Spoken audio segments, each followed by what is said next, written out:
players lose all sense of reality and enter another world. On Nintendo 64. So, let's face the facts. I'm hot, you're hot. Who wants to pet me? Michael! The most anticipated epic adventure of the year.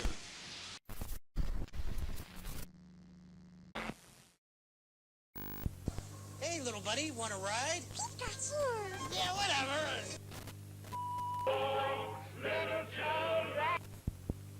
Games just don't look any better than this.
What's up, lattes and cappuccinos? Welcome to Coffee Table Zeros Plays Stories from Seoul, the Gun Dog. I'm the American Roast, Alex Rickton. To my right, there's nobody. Oh, it's gonna be one of those ones today, isn't it? I'm on my own today. We're gonna go ahead and finish Stories from Seoul. I was asleep in my chair last night at my desk trying to get work done, and everything hurts. So, yeah, that's good. That's great. All right. Let's play some How Long to Beat. Let's shake it all off and figure out how long The Last of Us Remastered is. Oh, okay, so this is The Last of Us Remastered, which is the PS4 version, not Last of Us Part 1, which is the PS5 version. Did they I don't think they added anything for the remastered. They just made it look better. Part 1 is where they were like, yo, hey, let's change some shit. Let's go with... Oh, yeah, I can probe this. What is it, like 18? 18, maybe. It's only 13 or 14. Ooh, you think it's lower, huh? Okay, you know what? Let's go for you. We'll go 14, and then main and sides. Let's go that for 18, and then completionist. All the journals, all the dog tags.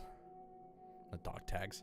All the comic things, all the jokes. It wasn't too much extra, but all the shiv doors and shit. That like there wouldn't have been enough things to get through all of them. Let's go like 30. And then do people like it? Yeah, this was 2014, so this was like the year after PS3 launch of Last of Us. So let's go with like a 90. I think that's fair. Let's probe it. Well, we're right on the money on the main and sides. Oh, God, did we just lock this? Fuck, it's all blue. I kind of want to just lock this. It's all blue. Let's do it. All right, that ain't too shabby. What were we looking at on those times? We were looking at 15, 18, 33, and a 91. Damn, we were close. 20 plus points on each. I will take it. Oh, okay. All right. We're doing a PlayStation Day today. They know there's a State of Play later today. Spider-Man 2? I don't know. I haven't gotten to it yet. But, I mean, I guess this is a pretty good opportunity for me to figure it out. One story mode wasn't crazy long. It was only long because I was going for the platy. And I like to do everything that's open to me first. The bad Spider-Man 2. Really? I thought people liked this one. Oh, you're comparing it to the PS2 version. Okay. I'm like, wait a second. Hold on. I didn't hear anything bad about this. Let's go. God, do I do a reveal? No, let's not do a reveal. Let's do a spread. Which, yeah, I guess that didn't really help. Let's go with a... How long could it possibly be? I think like 16 hours for main. So let's do 16, maybe 20, maybe 28, 7? Yeah, let's do 27. Why not? And then do people like it? I think people really did like this one. It's weird like how like in the dark I am about 2, because I know we have like Venom in it, but like I have no context for anything else. Let's go with like an 88. I feel like that's a fair score. Let's lock that. Hey, all blue. Okay, you know what? I'll take it. If we're at least in the blues, that's good for me. What were we looking at on those times? We were looking at 17, 24, 28, and an 86. Okay, not too bad. Again, we were a smidge off on the main and sides, but like fuck, all right, we're doing pretty good here. Final game. Roller Drome. Oh, I remember this game. Yeah, this was just a few years back. Let's do a reveal. 5. God, I don't know how much was like in this game. This could be easily like a 5, 5, 6 or like a 5, 10, 15. Like I have no context. God, how much was there? Was there a lot in this game? It looked like there was a decent amount. Let's go like 5, 7, 9. Let's just do a little bit of an incremental. And then if people like it, I know they gave this game out free on Plus at some point. It's a sports game. You know, let's go with like a 75. Let's just keep it safe. Lock it.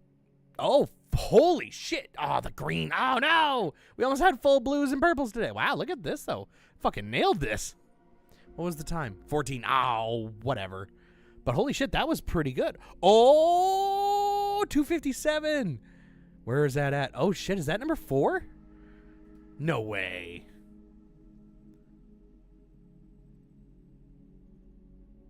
Yeah, that's number 3 because we have 2 for 261 exactly. How the hell did we do that? Huh. Damn, fuck. All right, this is a good day. Look at this. This was fantastic. Let's play some Stories from Seoul. Now we're off to the races here. Go on in. Ugh. Oh, what you got in here? This was the one with the super uglified Mary Jane. I don't think that pissed a lot of people. She's too ugly. I don't think so, Doc. Fucking what was it? It's still at like a 91, an 88 or something. Like that's pretty universal acclaim, I'd think, man. The really bad stealth sections with the uglified Mary Jane, which pissed a lot of people off, and the identity politics shoved in, which all right, well, I don't know what that last one is. I remember the stealth sections of the first oh Jesus, that's loud. I remember the stealth sections from the first game. I don't remember them being like crazy bad. They weren't like my favorite parts, but like I liked the idea of it. Let's load in. Let's see if we can take down Lord today, because we kind of have to. I would really like to. Load. Yes, there we go. Okay. Where were we at with things? We just went through. I think we kind of went back through everywhere, right? We looked back up. We couldn't do anything. Okay. If we want to move back to, because I've been thinking about this, was there something that we missed in the captain's quarters? Because it wouldn't keep showing us captain's like stuff. Let's just see if we can try to use some stuff. Let's see. If this desk is anything like last time, all the doors are probably locked. But check the cap keyring since it contains a lot of master switches for ship functions. Let's see. Like I thought, all locked. Can I try again though? No. Okay. And the bottle won't do anything. Even if I wanted to drink any of this, I definitely don't. Captain hasn't left any. Looks like it half ended up on the floor. Okay. Don't want to risk it. Don't want to risk it. Picture doesn't have anything.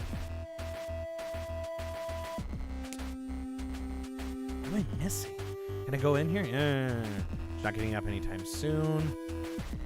Okay. Okay, so I must not have what the captain needs.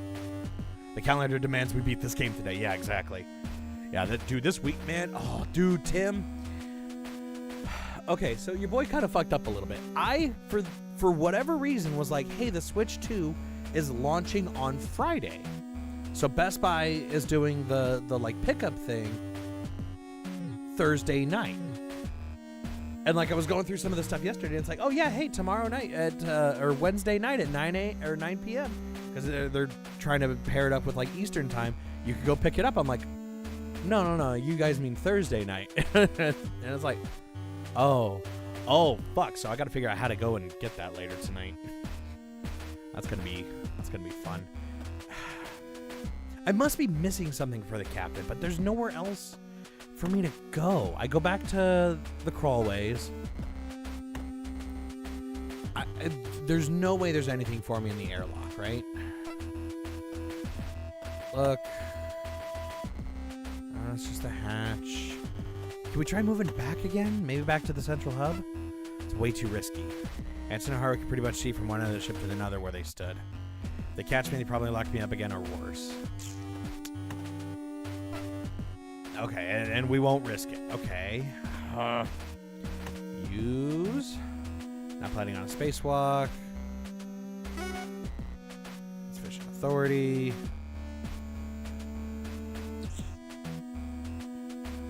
If I try to get out of the hangar by opening this up, I'm sure Hanson or Haru would be here before I could get close again. I don't have anything but this screwdriver and Cassie's card. Let's try going back to the computer. Let's go back to engineering. Let's move to the central computer. Even though I have access, I don't really know what I could do in there right now that'd be useful. I'll leave it alone. And there's nothing else. I can't use this. Another piece of equipment I should leave alone. Chief, I'm gonna start screwing with shit. God. There's gotta be some way to wake up the captain. How do we wake up the captain?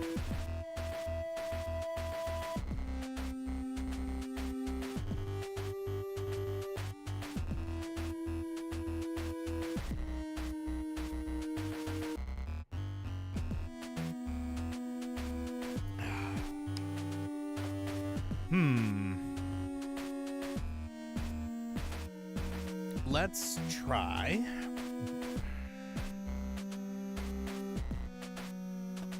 Move to engines. And there's nothing for here. Like, there's nothing else. It's only the engines.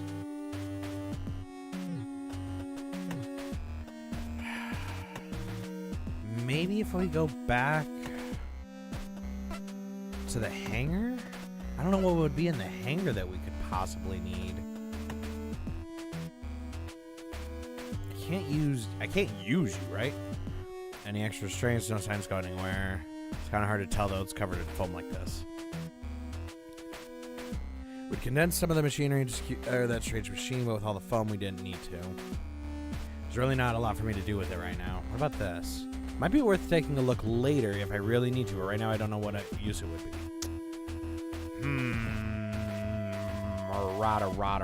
Rada. Tempting idea, but I won't risk damaging the gun dog by doing something stupid in one of those. At least we thought about it.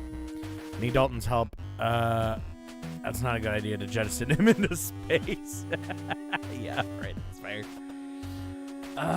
Man, what?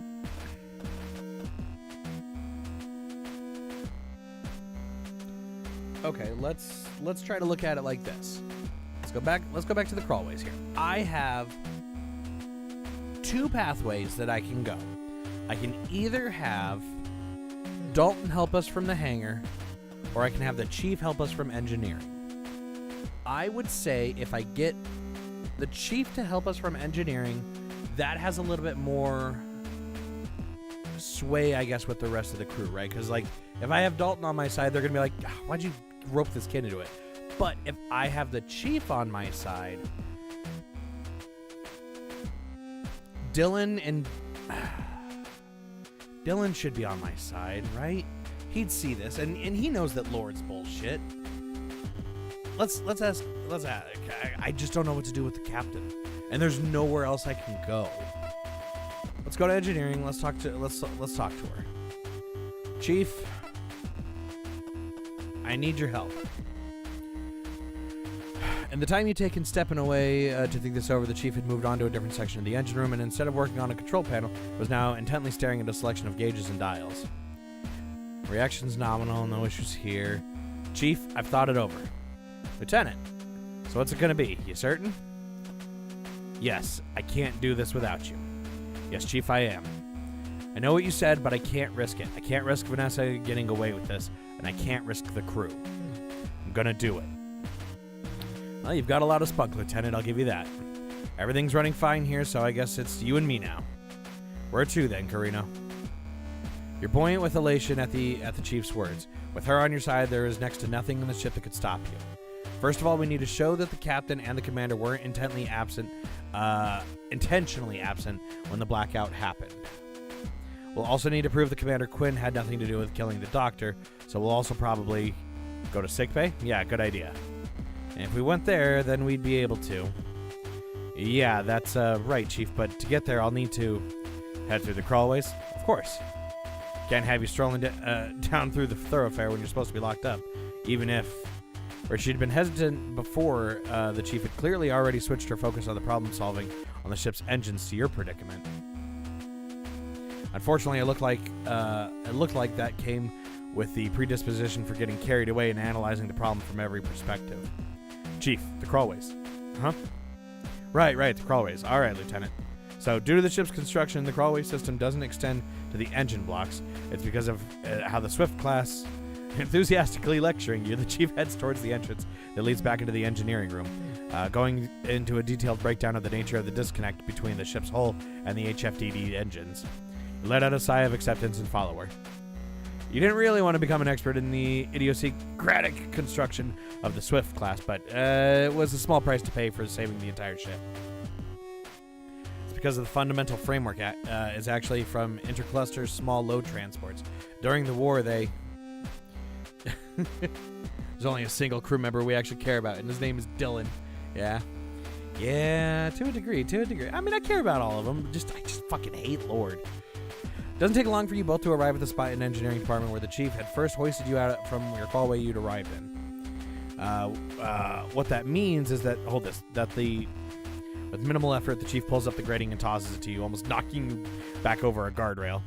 Swift class could theoretically be the easiest class in the fleet to upgrade if there are any further advancements, as you hurry to enter the crawlway and replace the grating above you as the chief disappears into the darkness, continuing to rattle off more about the ship's engines than you could ever hope to remember.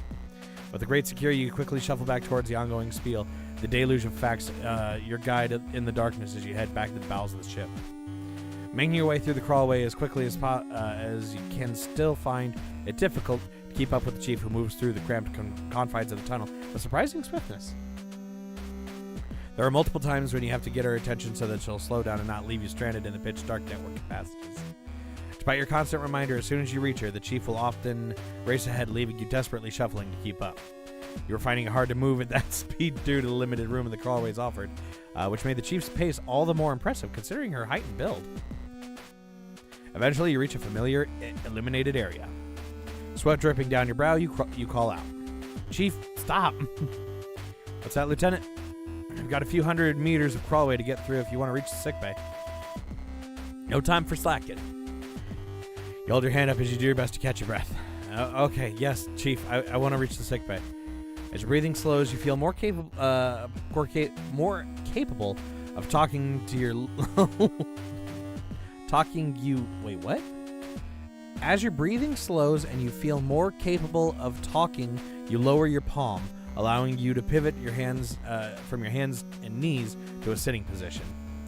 You lean back against the wall behind you, relishing the cool chill of the steel. But we need to go over the plan before we get there. If we just show up at the central hub, the ensigns will see us and it'll all be over. You're right. There aren't any crawlways leading directly to the block that the sickbay's built in, so we need to use the elevators. Which means that in terms of access... Ow. The chief's eyes dart back and forth as she begins to go over different variables in her mind, and after a moment she shifts from the crawling position she'd been in to a sitting cross-legged on the floor.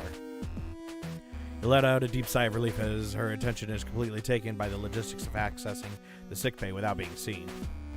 As she continues to mutter to herself, you undo the top button of your uniform and tap the fabric near your... and flap the fabric near your collar back and forth to cool yourself. Now that you weren't trying to keep pace with Chief's unnaturally fast movements through the crawlways, you finally had time to think, and you too turn your thoughts towards the next step in your plan. It was going to be difficult to figure out, but now is the time to do it before you headed anywhere else. Okay. Let's make a little save here. Just keep an extra one. Can I go and get Dylan? Can I get both? I'm not sure there's anything useful in there. Useful for me that way. I don't even know how I'm going to deal with things. Aw. Okay, so we've made our choice then. Okay, I gotcha. Well, let's talk. Chief, you spent some time kneading the muscles in your legs and the balls in your hands to work out the tension that had accumulated as you'd crawled through the tunnels. As you work your way from one leg to another, you listen to the chief's mutterings as she considers different ways in which you'll be able to access the sickbay. You're relieved that she's putting so much thought into it, but from what you can tell, she's only about how you'll get in, not what you'll do once you get there. After a few more minutes with no indication that the chief will give up on this puzzle herself, you interrupt. Hey, Chief. But Lieutenant Carino wouldn't be able to access that area that brings us back to... Hey, Chief, hey. Lieutenant, I'm trying to figure out how to get us into the sickbay. Give me a moment. Chief, I know you're going to need to get to this... I know we're going to need to get to the sickbay to prove Quinn and Captain Quinn and the captain innocent, but right now we need to figure out what we'll do when we get there. Right now, any part of the ship that isn't these lower crawlways or my quarters is risky for me to be in, so I don't want to spend any longer outside of them than I have to. I'd rather we discuss the plan now that we now than leave it until we get there. That makes sense. So what are you thinking, Lieutenant? What evidence is there that what evidence are you after in the sickbay? Well, do you remember how Lord justified her mutiny on the bridge earlier? That rat. She was trying to say that Quinn and Bartomeu were both out of action on purpose when the ship had that blackout. I don't see how it would benefit two traitors to be stuck on a dead ship, but she must have some way to twist the facts. Exactly. To deal with that accusation, we need to...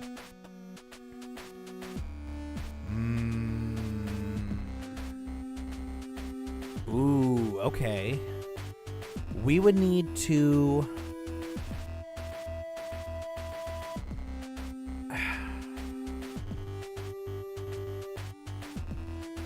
Well, I mean, prove they were actually unwell would probably be it, right? Because the doctor would have had record that Bartomeu was fucking slasted. And then we had brainwave activity that was scanned from the doctor as well, so prove that they were actually unwell. Show that the two of them were actually sick when the blackout happened. If we could show that they weren't faking it, then that would be a huge blow a huge hole in Lord's justification. If we could do that, then the rest of the crew will see that they were in danger just by siding with her. Even Hansen and Haru won't risk it. We can convince them, and with no one to back up Lord's mutiny, we'll be finished. I see what you're saying, Lieutenant, but how are you going to do that? Well, I was thinking that there would be records. Yeah. There'd be medical records, right? As soon as the power was back, I took Commander straight to the sickbay and told the doctor about the captain's condition. He's always making notes on that tablet of his. Even when he was treating me after the crash, he was logging his diagnosis and medication used into it. He'd have definitely done the same for Captain Bartomeu and Lieutenant Commander Quinn. Hey, good thinking, Lieutenant. If the medical record software is like what I use to log repairs, then it's pretty watertight. Time, date, essential information, it'll all be there. Exactly. Right, so we're going to need to get our hands on that easy. You shift from your sitting position back to your hands and knees to begin crawling your way through the tunnels to your next destination, but the Chief remains sat where she is. Come on, Chief, we need to get to sickbay. You're forgetting something important, Lieutenant. What do you mean? The doctor's murder. With gritted teeth, you shift back to your sitting position. In the excitement of thinking you had the situation of this whole problem, you've completely forgotten that Lord had directly accused Cassie of the doctor's murder. Even if you could prove she had been unconscious at the time of the blackout, no one on the ship would take the side of a murder suspect. Sure. Do you know where they put the doctor's body, Chief? I was knocked out when that was being dealt with. Did they leave it in the sickbay? Of course, the surgery wing has a storage unit for them. Oh, we have a morgue in the surgery unit? Well, I guess that makes sense, right? You know, we wouldn't just jettison the body out into space. Then nothing's changed. The proof we need that the captain and commander weren't absent on purpose is going to be in the sickbay, and the doctor's body is too. If we're going to prove that Commander Quinn didn't kill him, that's probably the place to start, right? Yet we don't know how the doctor died. That's the other thing. Can't argue with that, Lieutenant. Problem, Lieutenant, the captain wasn't unwell, she was just wasted. But see, I think that's what we were trying to say is even though we were totally fine after getting back, he still logged absolutely everything. I think because the captain was confined to her quarters because of doctor's orders, he'd have to have something on there. Right, sounds like you've got it all figured out. Ready to get moving? Ready when you are, Chief. That's what I like to hear. Just make sure you keep up this time. Ah, yes, Chief.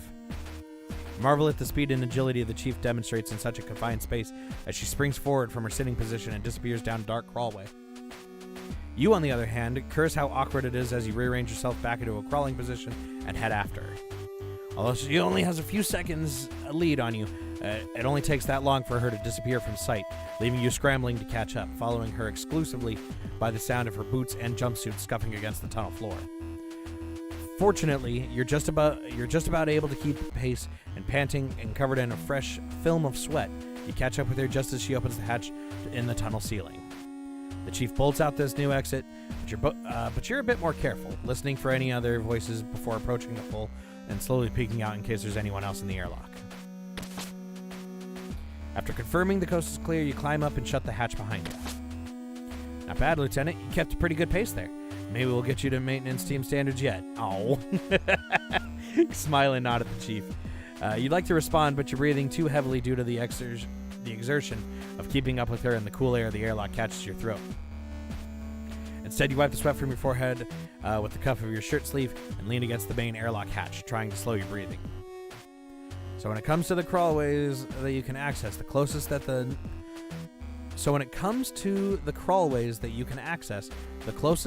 the network we've been inside will take you to the sickbay is here in the airlock. Oh yeah, because it's just across the hall. There's other parts that could take us right there, but none of the access points or places you can get to without being easily seen by the other crew members. So again, you simply smile and nod, taking the opportunity to compose yourself as the chief fills you in on all the different paths that that the crawlways run through the ship. Eventually, you're ready to move on, but the chief is deep in another lecture, growing increasingly absorbed by her own subject matter. Exhaling deeply, and you stand fully upright. If you want to get moving, you'll need to snap the chief out of it.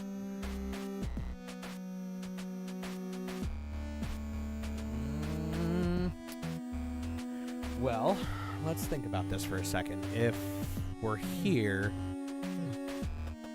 Talk? Chief? Hey, Chief. Now that you were ready to move on, you do your best to nudge the chief out of her latest mental distraction. The thing about the approach is that it doesn't consider... Chief. What is it, Lieutenant? I was just considering... sorry to push you, Chief, but we really need to get to sickbay right now. We've only got a few days until we're back at Europa. The sooner we deal with this, the better. Right. Okay, then, Lieutenant. How are we going to get past the ensigns? The ensigns.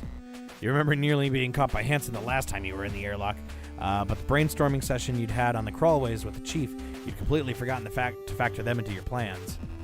You'd been too concerned with where you needed to be in order to prove Cassie innocent that you hadn't thought how to get there.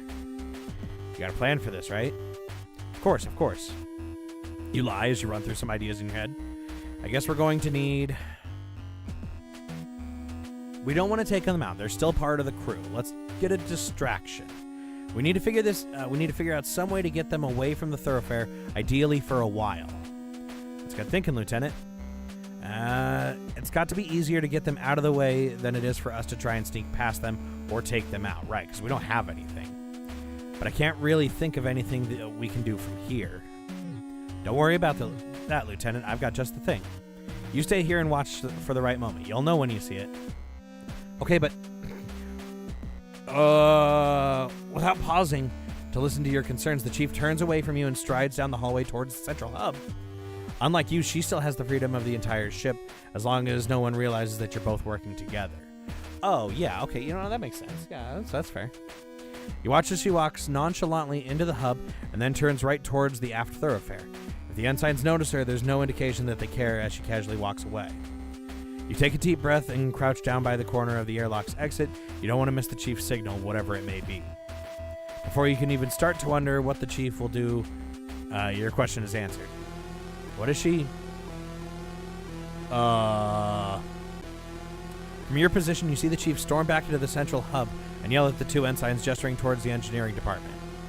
Oh, ensigns, I need you in engineering right now. You can't make out the response, but the chief's reply is loud and clear. If you don't get moving, there'll be no one left to guard. Now get down here. Doesn't take much to convince the ensigns. You see them sprint past the chief towards the engineering department. Once they're out of sight, the chief looks to you and shoots a quick wink before turning to follow them. Get straight to the engine crews. Those cores need to be realigned now. Just gonna say shit. Once the chief is out of sight, you dart down the corridor towards the central hub. You check both the thoroughfares and not seeing anyone, run over to the elevators. Come on. Why are we running to the elevators? Go down the ladder. You repeatedly tap the button, thankful that due to the emergency nature of the sickbay, doesn't need you to swipe a key card to access it. instead relying on simply using a bioscanner to log whoever enters. Wait, hold on. Thankful that due to its emergency nature, the sickbay doesn't need you to swipe your key card to access it, instead relying on simply using a bioscanner to log whoever enters. Why are we not using the latter? Let's go already. Let's go. As the door begins to open, you immediately slip through the gap, hitting the door close button as soon as you're inside. Why? With a sigh of relief, you lean back against the cool metal wall and feel yourself begin to move downwards. Wait a second. Hold on. If we have a scan, there's our answer right there. If we have a log of who uses the elevator, we can see everybody who's been in and out. So that should be easy. Again, I know that doesn't necessarily help Cassie's case, but like, it at least proves that somebody else would be down here. You knew that there was no way that the chief would have purposely created a real problem in engineering department, so whatever she had lined up for the ensigns was probably a pointless busy work. Still, it had done the trick as long as it had kept them occupied. It didn't matter what she'd done. As the elevator's rate of descent begins to slow, you step forward and shield your eyes before the doors and open and expose the harsh glare of the sickbay lights. Okay. Now that you'd finally got here, you could begin. Sickbay, not elevator, and yes, except if it was Blondie that killed him. Because he would have already been down here. Right. But at least it's one other thing that we can check. You emerge slowly and silently into the sickbay, scanning the room as soon as your eyes have adjusted to the light. At first glance, you don't see any sign of the attacker who knocked you out the last time you were here, but you're careful to check behind the doctor's desk as well as behind the blind spots within the room.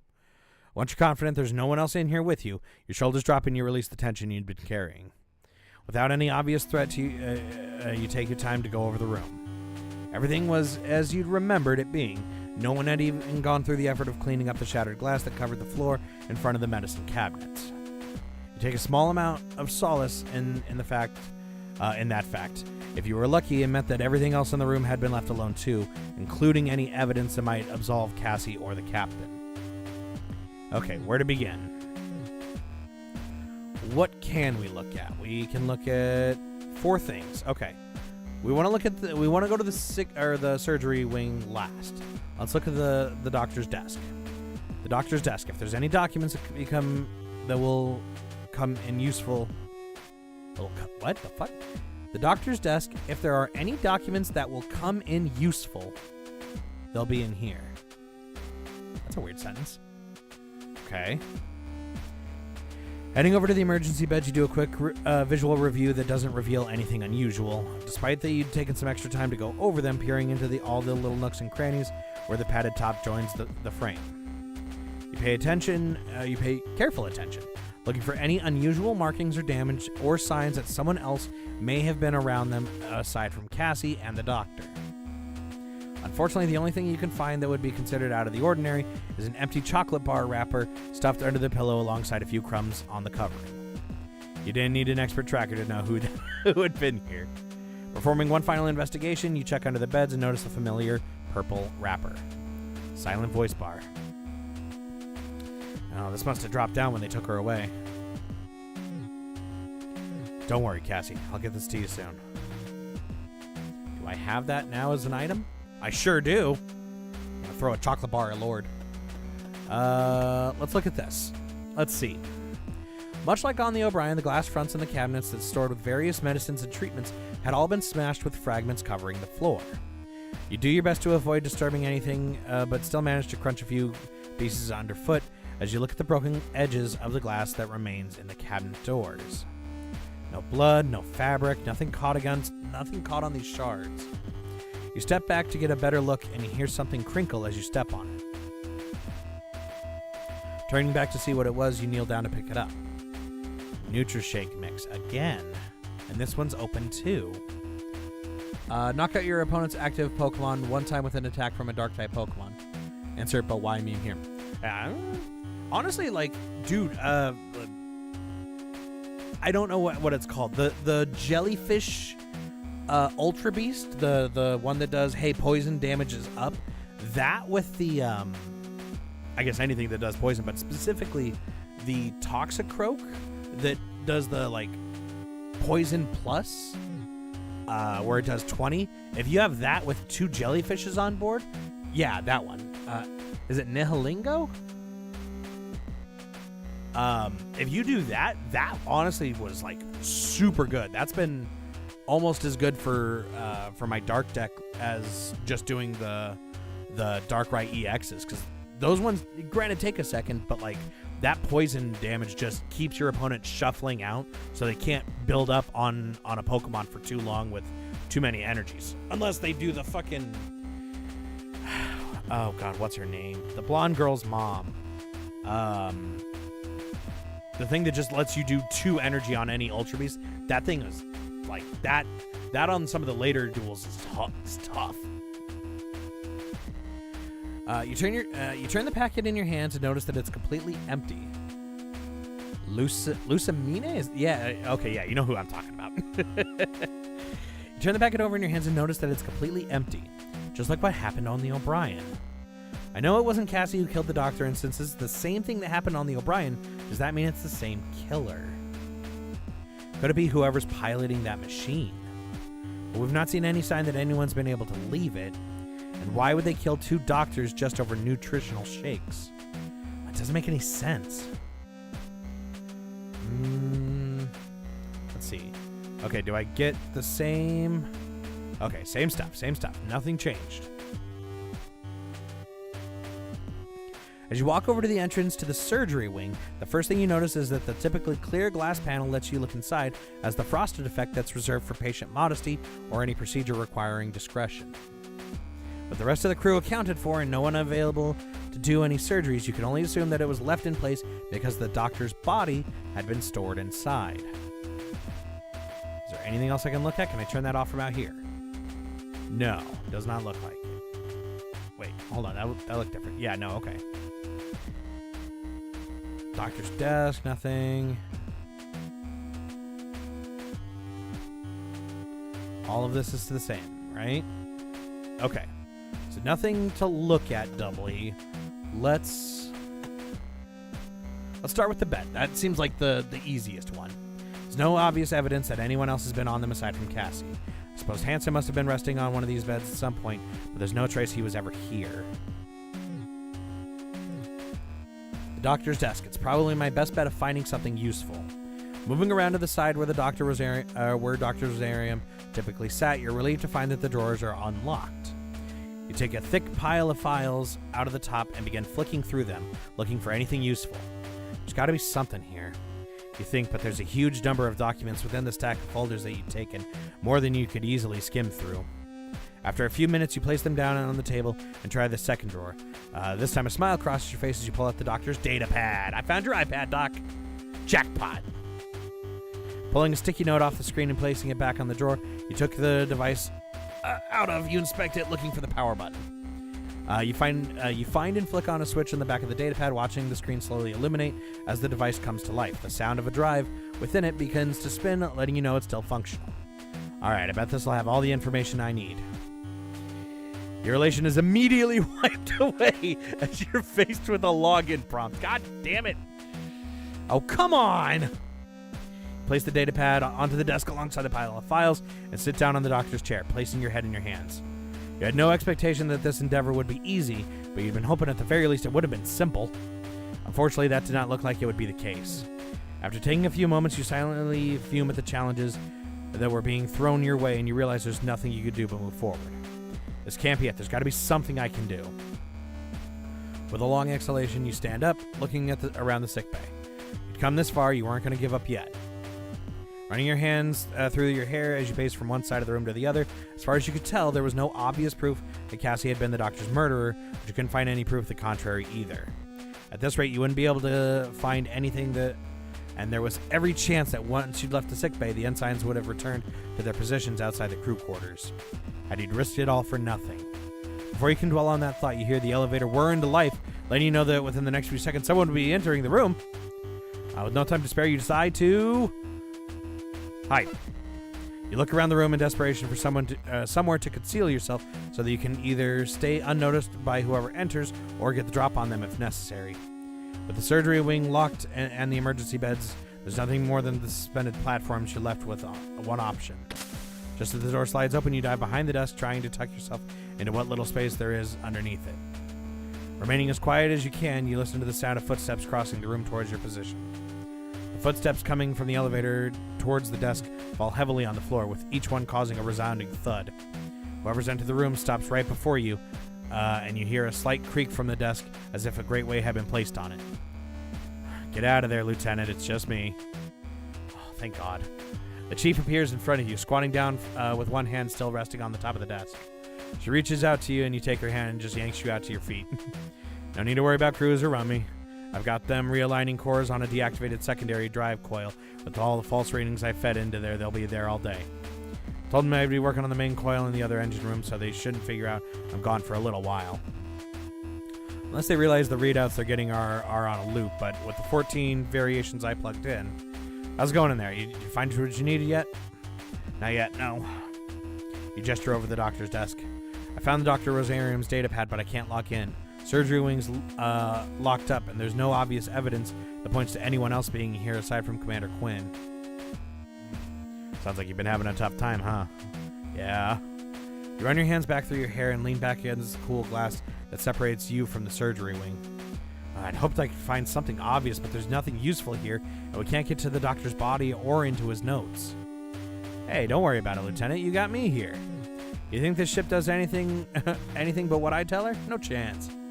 I'll get it sorted. Where are we going to start? Well, there was a sticky note. I want to actually go back on that here. Hold on. If I could get in, we might be able to find something on the doctor's body. Aside from that big stack of files and the datapad, there wasn't anything useful in that desk. I don't think those files are going to be much help either. They just look like a bunch of admin work. Are we sure? Because there definitely was a sticky note you mentioned, and you don't bring that shit up for nothing. No trace of any blood spilled when whoever was smashed this glass. Aside from the NutriShake mix, there's no sign that anyone else was taken either. Not that I'm familiar with the medicine that's kept on board. There's still nothing obvious here. If I hadn't looked so closely earlier, there's no way I'd be able to tell anyone had been here at all.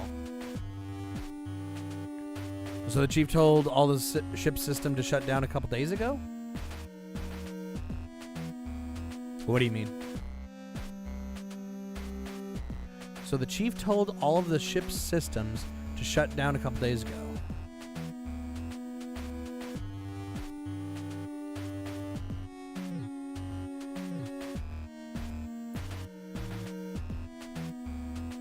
I thought that was like a weird EMP thing that happened when we got close to the O'Brien.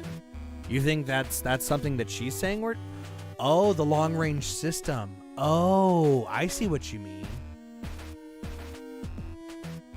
Maybe she was just being like a little bit like, oh hey, like, you know, I'm in charge of all this shit. If something goes wrong, it's something, you know, like we fix or something. Good point. We'll put a pin in that. All right. Hold on. Let's go back to the desk here. You look at the desk which you'd retrieved the doctor's datapad from and pinched the bridge of your nose. It was driving you nuts that such a potentially vital piece of evidence was locked behind it with a password. Something got you down, Lieutenant? I'm just thinking about the doctor's datapad. It could have everything we need on it, but without his password, there's nothing we can do. You sure you looked everywhere? Rosarium was good with medical equipment, but no good with computers. I bet you he's written his password down somewhere. It's on the sticky note. I know this. And maybe there is something I missed. A vague memory returns to you, and you head over to the desk, opening the drawer. Aside from the collection of plugs and cables, you'd already emptied it out. You'd emptied it of everything that had seemed important. You slide it closed and move to the one below it, opening to find, without the datapad, all inside was a sticky note that you'd previously peeled off the screen. Could it be that easy? Temper your expectations as you read out what's been written. Device asks me to press any key to continue. Ask Cathay's location for any key not visible on keyboard. Oh. damn it. It's one of these. If the chip doesn't do anything that she doesn't tell it to, that means she shut down the systems. But since we're pretty sure she didn't do that, she's full of shit. Yeah, again, I wasn't taking it from that perspective of like, oh, hey, like, you know, I told the ship to shut down. Like, that's, I don't really think that's what she was trying to say. The doctor cannot be serious. What'd you find? Exasperated, you pass the note to her. Her eyes scan the writing on it. A broad smile fills her face. I remember when he asked me about this. Laughed so much I scared the hell out of the cadet. I had to explain to the guy that the computer's instructions weren't as literal as he was treating them. Because he just saw an instruction and followed it. Okay. Wait, hold on. What did it? Whoa. The doctor's data pad. I wish he'd written his password down or left us a clue or something. No use wishing, Lieutenant. Keep your head in the here and now. If this problem's going to get solved, it's going to be by us. Yeah, you're right. You don't know anything about the doctor that helped us guess his password, do you? Well, I guess he's extremely matter-of-fact, to the point. Literal. I wonder. All right, let's give it a try. Oh, and it really wants us to input something.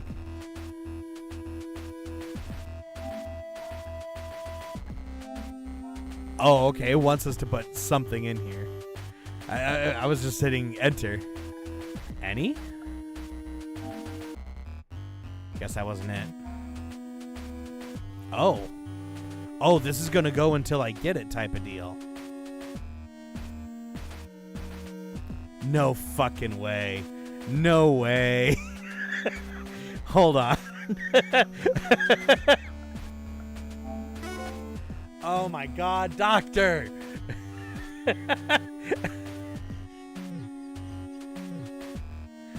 Oh. Why did the doctor have to die? He didn't need to die. He was a gentle soul. Password. Fucking.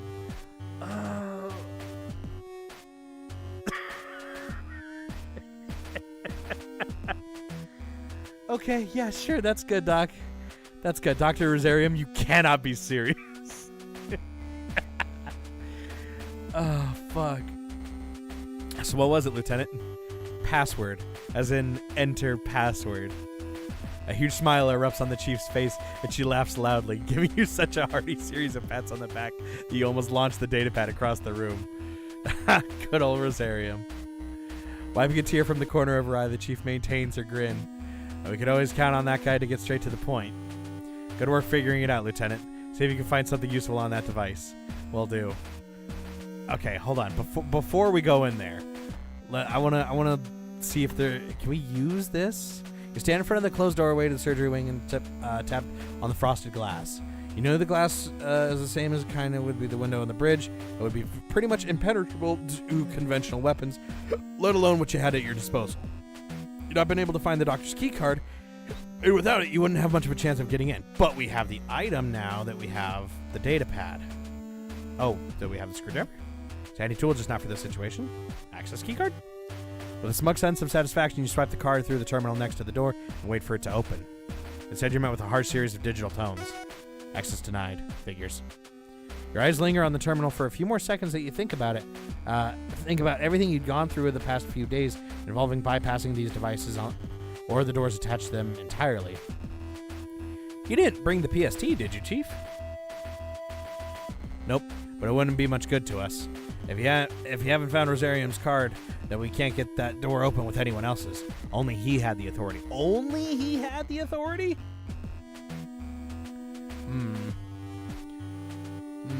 Why do we still have that? You squeeze your eyes shut and pinch the bridge of your nose.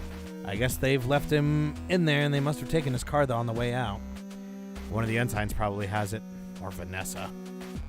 You sigh. No chance of us getting it then. I didn't say that, Lieutenant. Your eyebrows raise and you turn back towards the mechanic. But how can we get in without... I told you, Lieutenant, the ship does what I say. Nothing on board can get in my way. What? You think I don't... What? You think I don't know how to get around every single system or device here? No, Chief, nothing like that. I just thought... Damn straight. Now take a look at this. Chief moves you to one side and lays a gloved hand on either side of the terminal's casing. A swift yank is followed by the loud sound of snapping plastic, and the Chief pulls away the top of the device, including the screen, which is still connected to the inner workings by a long ribbon cable. Get over here, Lieutenant. We don't have all day. Whoa, cool. Oh, I love these kinds of puzzles. Oh, so that's it's a combination of digital physical security unit. The JUCF used to manufacture loads of these back in the day. Overproduced them, though, so when someone came up with a better system, they were huge amounts left over. Didn't make sense to waste them, so the JUCF has been using them in low security facilities or on ships where they're not expecting any problems. Oh, I see. So, can you do something to get the door open? That's going to be your job, Lieutenant. See, this thing works by redirecting power to the door wherever it scans the right clearance on a key card. You can get the same thing to happen by rotating the nodes, though. Diverts the power to where you need it to be. Easy. Chief, shouldn't you? No, wish I could, Karina. Chief takes off one of her thick gloves and holds her hand up to you. Aside from the calluses and worn leathery skin on her palm, you also notice that the whole hand is shaking. The tremors are small but constant. Oh. Damage the nerves during too much work with heavy machinery as a girl.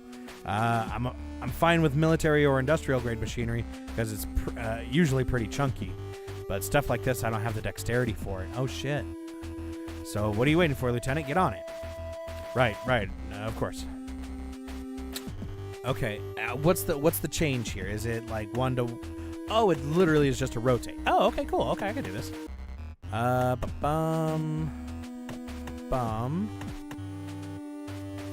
No, maybe not. Hold on. Follow the line. The line will constantly go that way. Oh, but there's like an above and below thing. That's weird. Okay. Well, this could only go straight, right? That will only connect to there. That will only connect to there. And that only... we go this way. Boom, boom. And we run into the same problem, though. Huh. I can't move this, right? No, I can't move this. Well,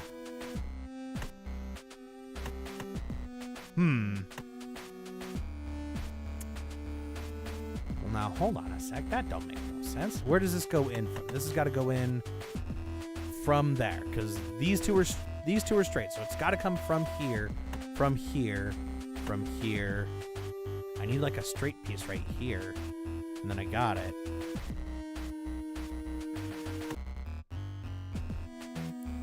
This is the weird piece. This one right here. I need this to move.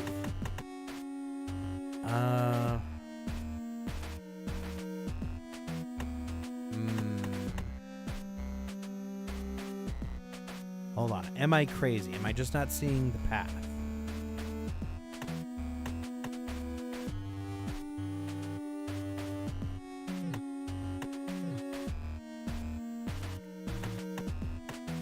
Because I can't get that to there, and that only will connect out that way. So it has to go down from here. This is our split on the path.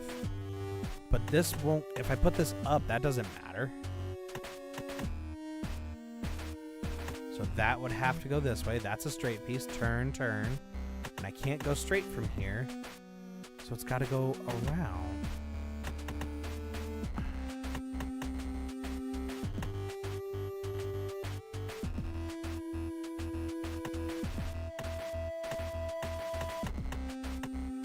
Nothing else has this weird, like, crossover piece like this one, because it either goes above or below. Where am I missing this here? Where am I missing this?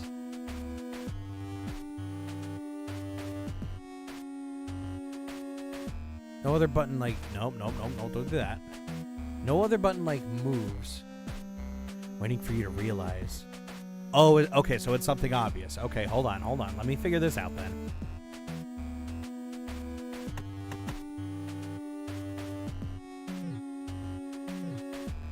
Only go on these. I can't go off of it.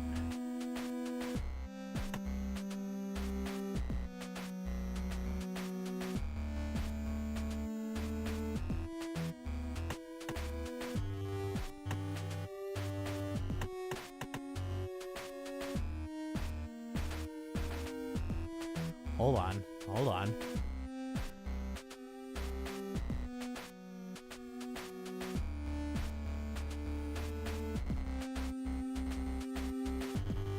Hey, Alex, what about going up instead of down? Up instead of down?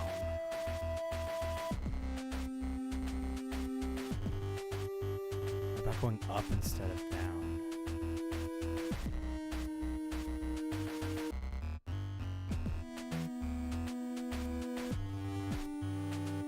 What about going up and, like, from here?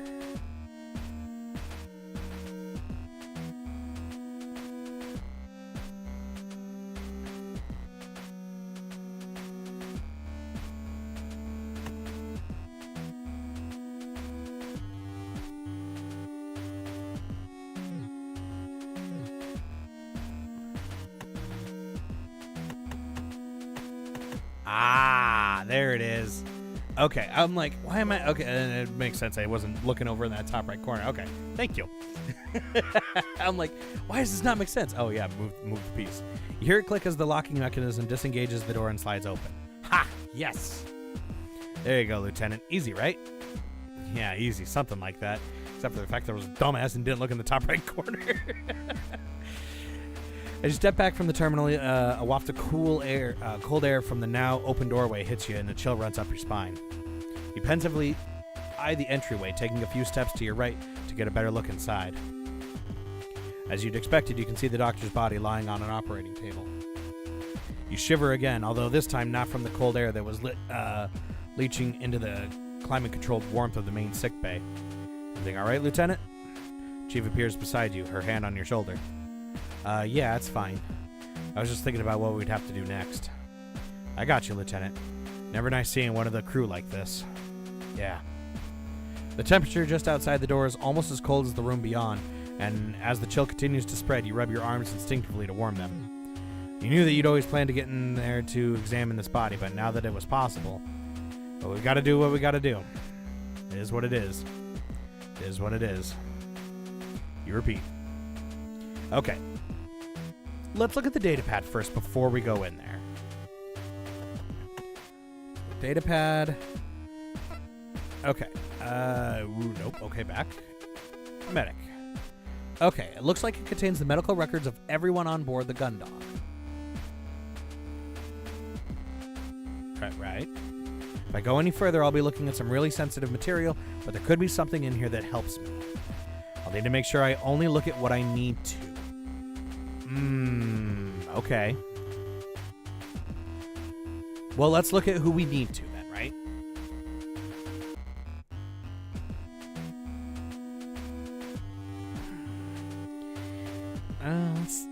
Maybe we'll just make a save real quick. Just in case. All right, let's look at the captain first. All right, here we go, Chief. We need to look at everyone. How you think? Let's start here. Okay, Mary Bartomew's date of birth 9/7/172, IO colony 112, blood type O positive. Okay, recent update. Attended quarters following notification by crew member 23/4/14/1445. Patient was discovered unresponsive due to alcohol-induced vascular. I don't know what the fuck that is. Level of consumption indicates undiagnosed alcoholism. Oh, Jesus. Diagnosed with dithemia? 9/12/212. Here we go, Chief. Yeah? Just found the records for the captain. Says he found her unresponsive due to because of what? Something called Visalgia. But it says she was unresponsive, so that should prove she wasn't absent on purpose. Works for us. Keep looking at what else there's on that tablet. We need some information that proves Quinn's got nothing to do with this too. Yeah, of course. Oh, it keeps going. Oh, okay. Has refused antidepressant medications and counseling. Discretion to forego mandatory counseling provided by Admiral Bartomew's.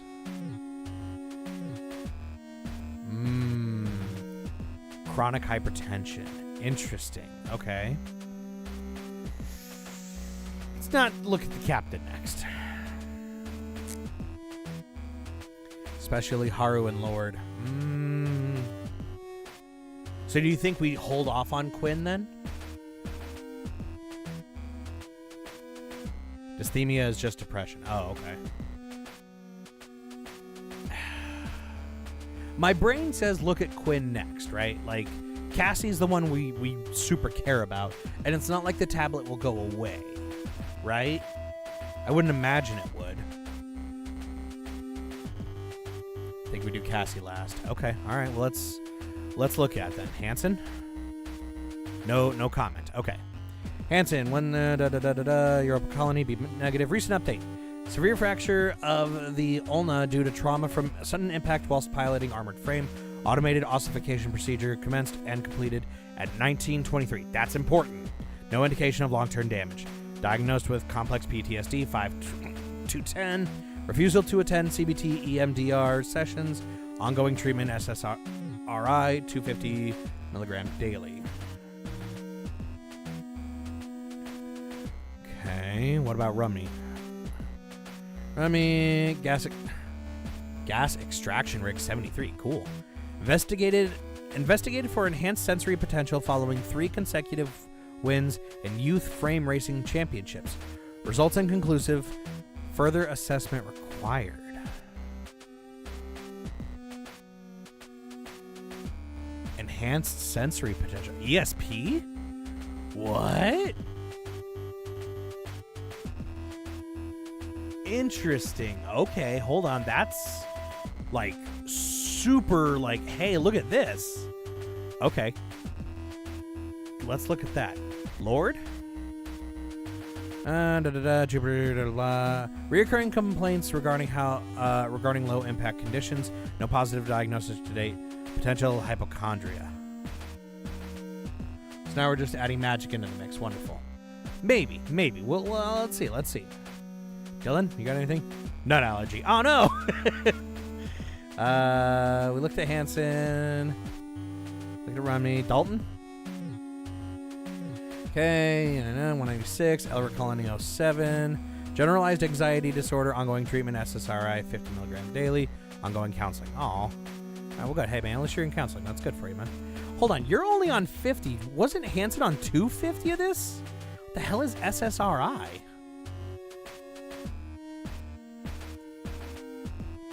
Cathays? Left shoulder joint internally augmented following injury sustained 9209.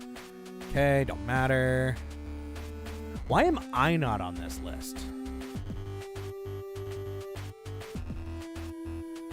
Like, for real, why am I not on this list? Let's go to Cassie. Cassandra Quinn, 11189. No negative. Okay, recent update. Patient delivered to sickbay unconscious at 13:32, 23/4/214. Oh, because name. Yeah, but they'd still be able to input my name there. I'm sure that wouldn't be hard to do. Recent update. Sudden onset migraines and loss of consciousness as of 23/4/214. Current scans remain inconclusive. Indications of neurological condition. Will require escalation to the Colony Medical Center if scan set 3 provides no avenue for effective treatment. Diagnosed with gastric distress linked to synthetic ingredients in onboard food stores. Ongoing treatment, standard meals to be substituted for NutriShake powders, 50 grams serving 3 times daily. SSRIs, or selective serotonin reuptake inhibitors, are a class of antidepressants that work by increasing serotonin level. Oh, wow, that's actually a thing. Oh, shit. Oh, thank you for that. I would not have known. I figured it was just future medicine. Okay. And that's it. It's on the medic pad. Okay.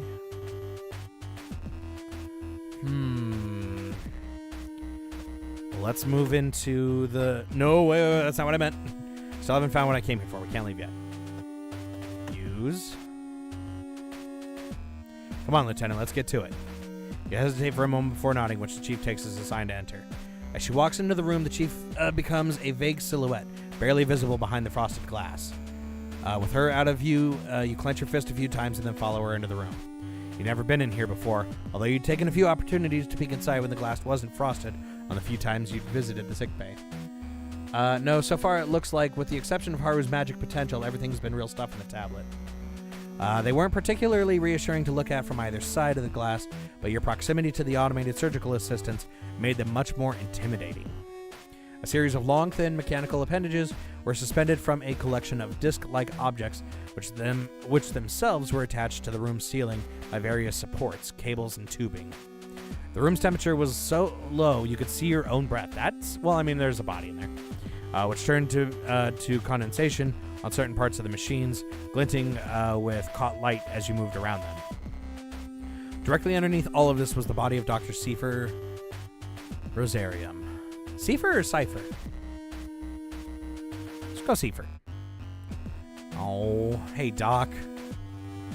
You shudder as you approach the corpse. Although you'd encountered the bodies of the crew on the O'Brien, those weren't people that you'd interacted with, spoken with, people you'd known. It does have that little extra touch, doesn't it? Laying here on the table, the lack of vital essence on the doctor was tangible. As sedate as he'd been when he was alive, seeing him like this made your stomach turn. If the chief was feeling the same way, she wasn't showing it. Is Lord dead yet? We're working on it, John. We're working on it. All right, then, Lieutenant. What are you looking for? Well, I guess I should...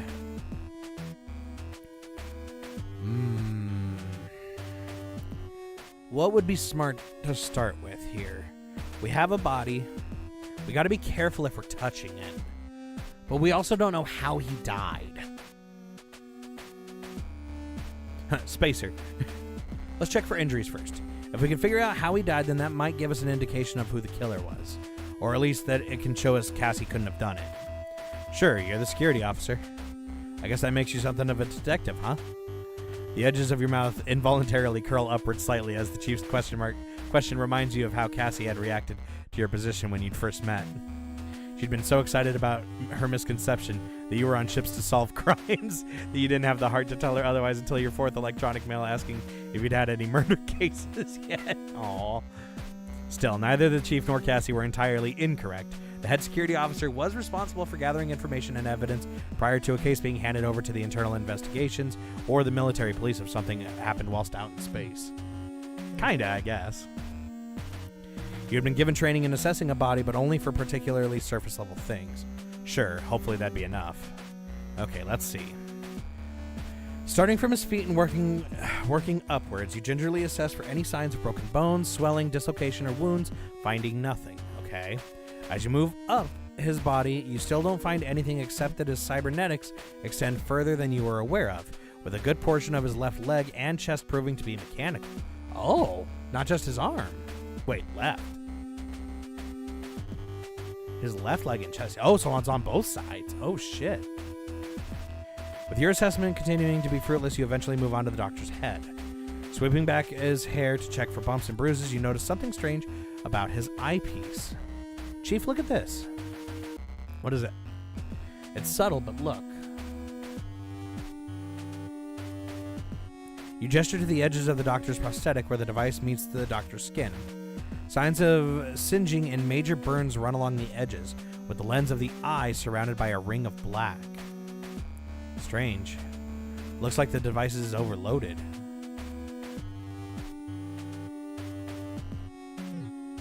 Just like the crew on the O'Brien, where they were literally fried to their seats. But the power cells used in his prosthetics shouldn't produce enough current to shock him, even in the situation where... So you think the doctor may have been shocked then? Huh? Well, it looks that way, but it shouldn't be possible. An electric shock. You briefly dwell on the possibilities, just like on the O'Brien. What do you think could have caused this? Nothing in the other room. There's no obvious damage to anything that would expose any electronics with power to do this. Can't see anything in here that could have delivered this level of shock. Defib paddles are still on their mounts. No damage to the automated assistants.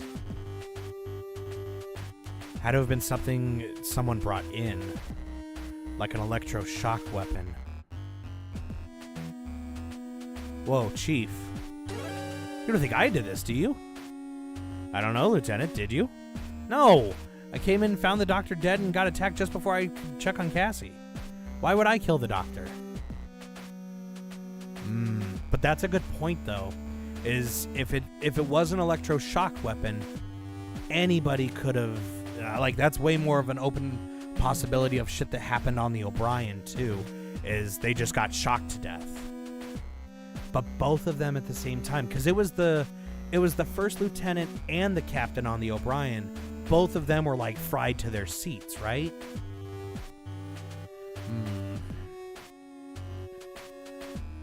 The chief's hard glare drops the temperature of the room by a few more degrees as she watches you from either side of the operating table that the doctor has been laid down on. You'd have to be pretty stupid to murder someone, then break out and drag another member of the crew to show him evidence which showed you did it, huh? You breathe a sigh of relief, which turns to a small cloud of vapor in front of you. Yeah, you would. I guess we have our answer there. Even if it raises more questions.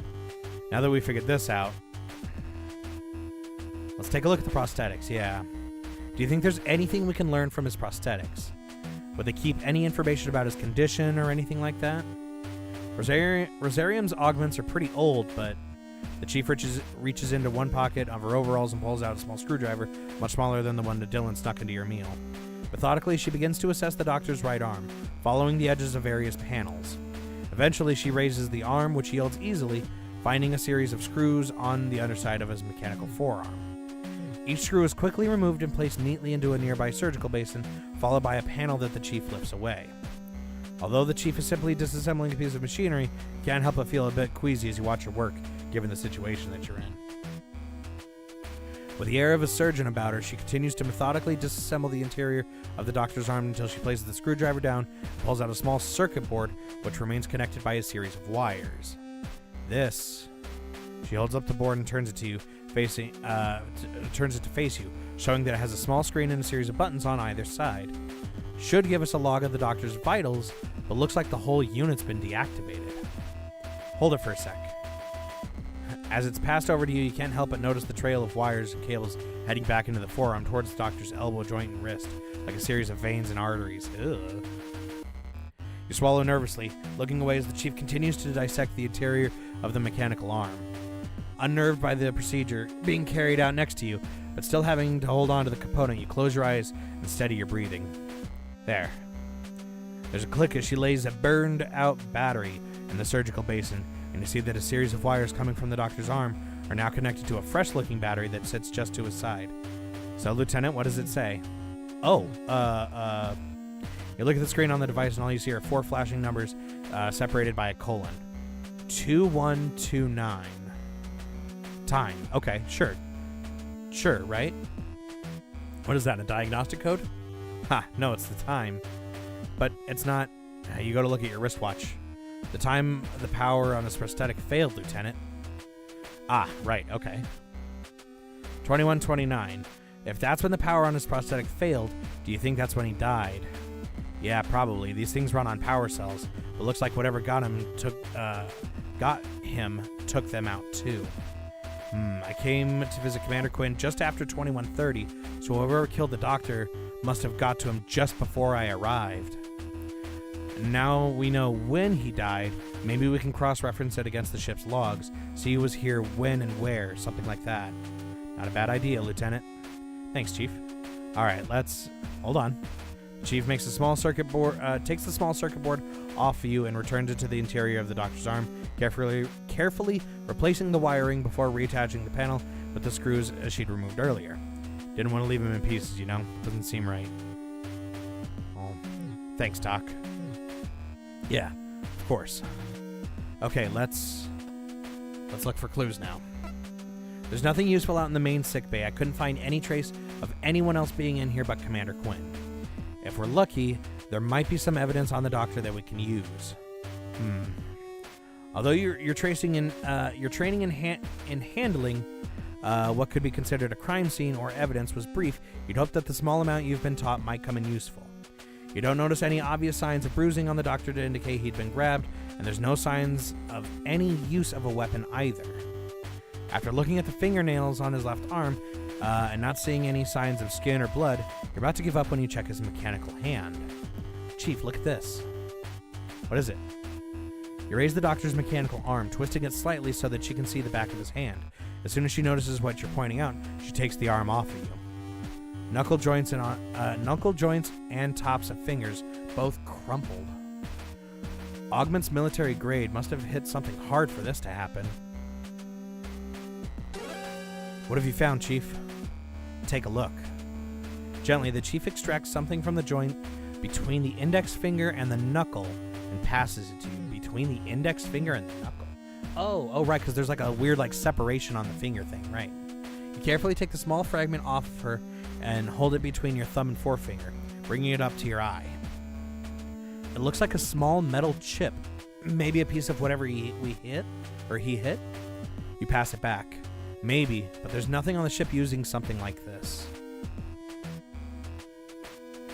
The Chief pauses, her brow furrowing deeper into a scowl. Except that thing in the hangar. Okay. Fuck this. Fuck the event. I've had some pretty good luck using fire. I don't know if that might help you, but I've been just trying to blast him quick. Infernape's been doing pretty good for me.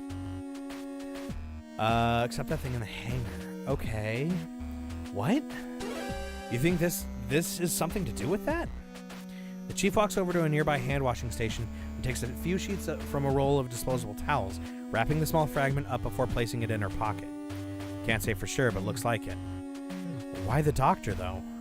No idea. You pause as you consider this new piece of information. It had given you a fresh perspective to consider, but if anything, it had just created more questions. What part... Why would the doctor have any kind of impact to the ship? That doesn't make any sense. Well, that's all I can see that looks useful. Now we found that, we should leave the doctor in peace. He's not got anything left to tell us. Yeah, I'm with you there. You follow the Chief out of the room, stopping by the terminal to reset the components and replace the screen. You click the screen back onto its mounting, and the door hisses shut, stemming the flow of cold air from the surgery wing into the sickbay. Just before it closes, you catch one final glimpse of the doctor. All you can think about is, as he disappears from your view, is that if he'd gotten here a few minutes earlier, maybe you could have done something. Damn. Okay, so let's think for a sec. What do we have? We have the data pad. There's nothing else on here. Oh, okay, hold on. Let's see.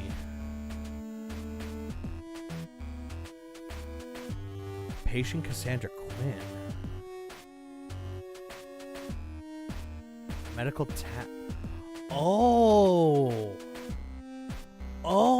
because we have our tasks and there's the doctor's tasks. Okay. Hold on. Yeah, let's look at these times. Assigned to Dr. Cypher Rosarium. Initial comprehensive review completed 1402. Neuroimaging set 1 and 2 were 1430 and 1556. Supply painkillers and sedatives 1815 and 2122. Let's see. Chief, I've got something about Commander Quinn. Yeah, anything good? Maybe. Says here that he gave her sedatives at 2122. It was around 2130 when I came down and found the doctor dead before getting attacked. That's nearly 10 minutes before Rosarium's augments were knocked offline too. There's no way she could have attacked him if she'd just been sedated, let alone kill him. She wouldn't have been in a state to do much of anything. So we've got the Lieutenant Commander being dosed up with sedatives and Bartomew's having, what did the doctor call it? Vasalgia? When the power was off? Looks like we've got enough to prove that Lord's full of crap. Definitely. This will be really useful. Cypher. Okay, it is Cypher. Again, I don't know why I see Cypher.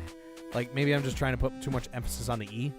Okay, but Cypher. Cypher Rosarium. Definitely. This will be really useful.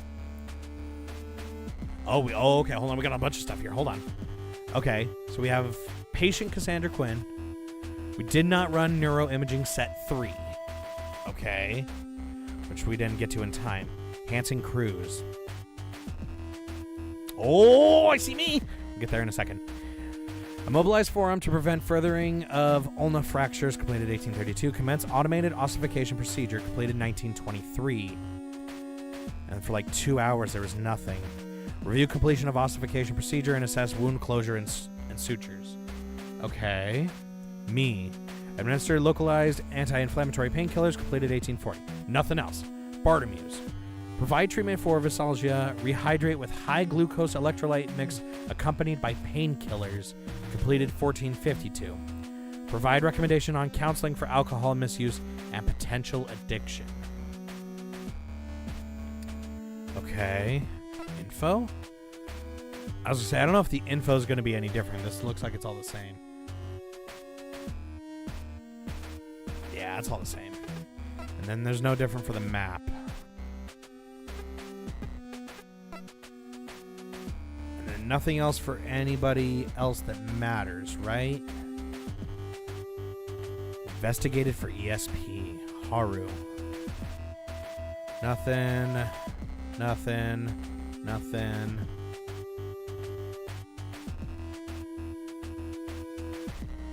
Okay.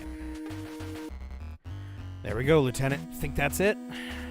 Datapad shows that Quinn and Bartomuse were both out of action when the blackout happened. And we've got information on that pad as well as what we found out from the doctor himself that shows there's no way she could be the killer. Should be pretty good for convincing everyone, right? Yeah. What's up? Figured you'd be excited about the solid alibis we've got for Captain and Commander. I was just thinking, we could show that it wasn't the Captain and it wasn't Commander Quinn, but who was it? But we still got no idea who it was, right? Yeah. Once I finish my current read of the Divine Trilogy, I'm going to read Jurassic Park. Oh, hell yeah, man. We can compare and contrast what we think about it when I finish it. God, where am I at on that, actually? Because I am at... I think I'm just getting to the tour. There's like a 40-minute chapter, I think. Let's see here. I am at the tour, which is in third iteration. There's still a lot left. How much do I have? Time-wise... Doesn't it say how long I have? Oh, yeah, it says right there. I have 11 hours and 35 minutes left, and that's probably going to take me a while. Oh, Divide Trilogy. My bad. 3 packs. I got... Who the fuck is Kartana? That shitty fire type. I know who you're talking about there. And Duskmane Necrozma. Oh, right. The Sol Galeo and Lala Luna, like, evil takeover versions. That was cool. I've never seen those before. I guess I never made it that far in Sun and Moon. I know I beat the championship, but I guess I don't remember those things in there. Someone on the ship is responsible for the doctor's murder, and if we don't find out, they'll still be here. Cortana is the grass far-fetched one. Oh, the one with the 2 swords, right? Are they 2 swords? I'm assuming they're like 2 swords. 1 energy for 40. I think that's who you're talking about. Yeah, someone on the ship is responsible for the doctor's murder. If we don't find out, they'll still be there. Oh, were those only in Ultra? No, I never played Ultra. I just played regular Sun. Yeah, 1 energy 40. Yeah, I know who you're talking about. Someone on the ship's responsible. Even if we get Captain Bartomuse back on the bridge, we're all targets, right? We need to figure out who it was. Good point, Lieutenant. But how are you going to do it? Well, the datapad got me thinking. The doctor had his logs, right? Not that different from the whole ship. Almost everything is logged. So if we look at the records, we should be able to figure out who it actually was by tracking the crew's movements.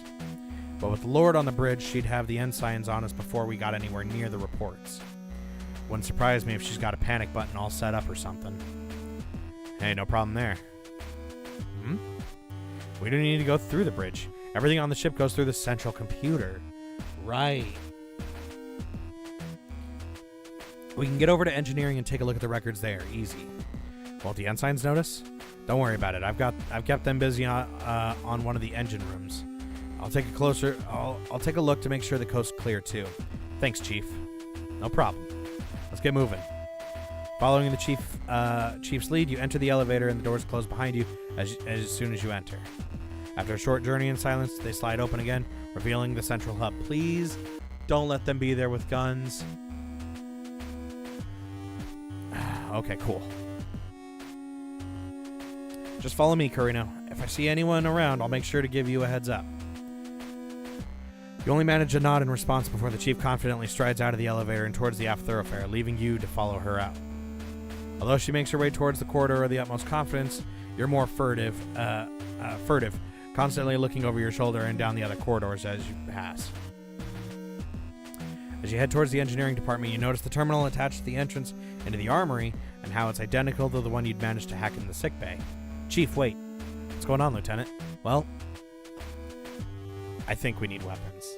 Absolutely. Hey, Adam. Hey, you guys going live again today or not? Well, I'm gonna at 2 o'clock as the PlayStation Showcase. I was gonna do a live react to that. Why? What's going on, man? I think the Necrozma forms are Ultrasun, Ultramoon, just like the Curium fusions were black and white too. What do the ensigns think the chief's been doing this entire time? Fixing one of the other engine parts, I guess. I would assume. Also, hey man, what's up? What's up, dog?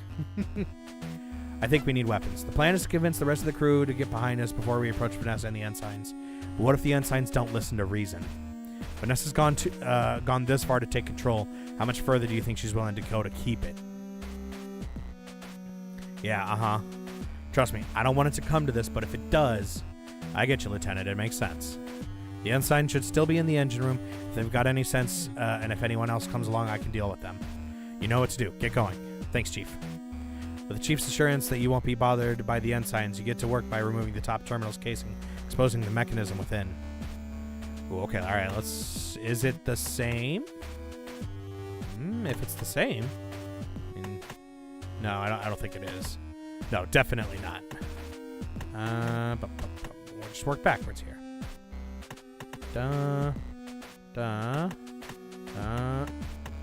Nope. Maybe so. Hold on. Nope, not that way. Okay. So if we go. Nope, it's not an option.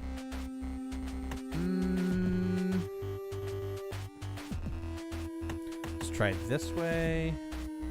That way. Down. Right.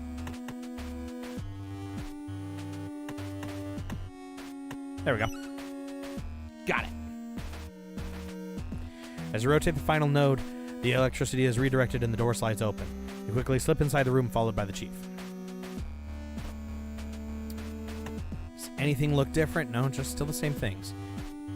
Even though they're a bit sturdier than your average suit, they don't really offer any tactical advantage, especially not in a firefight. This locker is just electroshock weapons. I wouldn't stand a chance going up against Hansen and Haru with one of these. I'd like to keep things non-lethal, but I really don't have the luxury. They won't be intimidated by this at all, not with what they're armed with. Small arms and light weapons. Vanessa must have given the ensigns access to this locker at some point after we got back from the O'Brien, which is why there were casings on the ground. I wish I'd noticed. As you review the weapons inside the locker, you decide on a submachine gun like the other one currently in Hansen's possession. It wasn't much, but it was the most powerful weapon in the armory, and will let you put you on a level playing field at the very least. You go to open the locker, but quickly stop. Something wrong, Lieutenant? These lockers are set up to alert the bridge whenever they're opened. If I were to just take a weapon, Vanessa would be onto us for sure. There'd be no way for me to get it out without giving us away. Makes sense. Can't mess around with the components on these systems either. They're much newer than what's on the terminals. Hang on, Carino. He watches the Chief steps back, looking up towards the top of the lockers. Pacing from one end of the room to the other, she stops occasionally to look at a conduit or bundle of cables. Eventually, she heads to the left side of a series of lockers and places her hands on top, effortlessly heaving herself up in one motion. Get ready to grab what you need and then shut the door again, understood? place your hand on the locker's handle, waiting for the chief to take action. Understood. With a sharp tug, the chief pulls 3 large cables out of the wall. Now, Lieutenant. You pull open the door and fumble in the darkness, eventually grabbing one of the guns and a few magazines. You place them down beside you and then slam the door shut. It's closed, Chief. Gotcha. With a huff, the chief drops back down the door, down to the floor. You look up and past her and see that the cables have been inserted back into the wall. Just had to disrupt the circuit in the program, and the room's on. Jesus. Just had to disrupt the circuit the room's on. Might show up as a blip on the bridge, so let's get a go before anyone comes to investigate. Thanks, Chief. You gather up your weapon and ammunition and leave the room. You got a submachine gun. Now outside, you take a few seconds to reset the components and replace the casing on the terminal, causing the door to slide shut. You follow the chief down the remainder of the thoroughfare and arrive in engineering department. I disagree with the lieutenant. First off, you never use live ammunition on a ship. Yeah, but at the same time, if the bad guys are going to use them, like, I would at least like to be on level playing field. Again, hopefully we can keep it non-lethal, but we don't know. She pauses for a moment, looks around, and then with the same self-assuredness, continues her way towards the central computer. You follow her along the series of catwalks that lead you there, keeping a constant watch towards the engine rooms in case one of the ensigns were to emerge. Fortunately, your journey is uneventful and you arrive at the door. So what's the plan to get in, Lieutenant? Nothing complicated, Chief. You pull Cassie's keycard out of your pocket and present it to the engineer, who takes note of the name on the card. Not bad. Where'd you get that? During the blackout, Lord never took it off of me, and you slide the car through the reader in the terminal and the door hiss open. It looks like since they've got the Lieutenant Commander locked up, they never thought to deactivate her access. Rookie error for Lord, but it works for us. Get inside, Lieutenant. You follow the Chief's instruction and duck inside the small room with her behind you. As soon as you enter the room that houses the central computer, you know that you're going to have problems. The room was small, barely larger than a small cupboard, but there was just about room for one person to operate the computer, let alone... Hey, Lieutenant, move over, would you? I gotta... As the chief muscles her way into the room, you're immediately pushed up against the keyboard and monitor. As she continues to force her considerable heft inside, it's all you can do to squirm your way towards the corners to avoid being crushed. I think they'd make these bigger, wouldn't you, Carino? A small is about all you can manage to continue to adjust yourself to try to find a position you could actually breathe in. Let's see. Right, so how do you figure we're going to find out who got the doctor, Lieutenant? Well, you take a breath as the chief shifts around. If we look up who went into sickbay immediately before me, that should give us our answer. Gotcha. Let me just... As carefully as plucking parts of a toolkit out, the chief's typing is slow but methodical. With both hands raised over the keyboard, she scans the letter and then strikes the one she's after, beginning the whole process again for each following character. It takes a while, but eventually a window appears with a long list of names, dates, and times. 23rd of April, PC 214, 2130. We've got Lieutenant Maki Carino, but before that we've got... The chief pauses, making you shift and wriggle to get a better view of the screen. No information. Sickbay 2129. What does that even mean? How can there be no information? Okay. Hang on a second. The chief's voice trails off as she resumes her methodical processing for hunting the keys she needs, slowly proceeding by typing with just 2 fingers. As a different selection of logs, lists, and files appears on screen, you hear the chief mutter to herself. Not that there's no info, it's a log, just no user data. Shouldn't be possible whether it's a key card or bio data Bartomuse has to authorize every crew profile. The system shouldn't allow any dummies. Chief, hey, what is it? Silently, the chief places the tip of her finger on the screen, pointing to a set of entries. No information, sickbay 2129, just before I got there. You carry on working your way down the list. No information, crew quarters 21... Orders. Wait, hold on. No information, crew quarters 52102. That's Cassie's cabin. No information, central computer 2021. No information, engine room 1933. No information, mess hall 1910. No information, hangar 1850.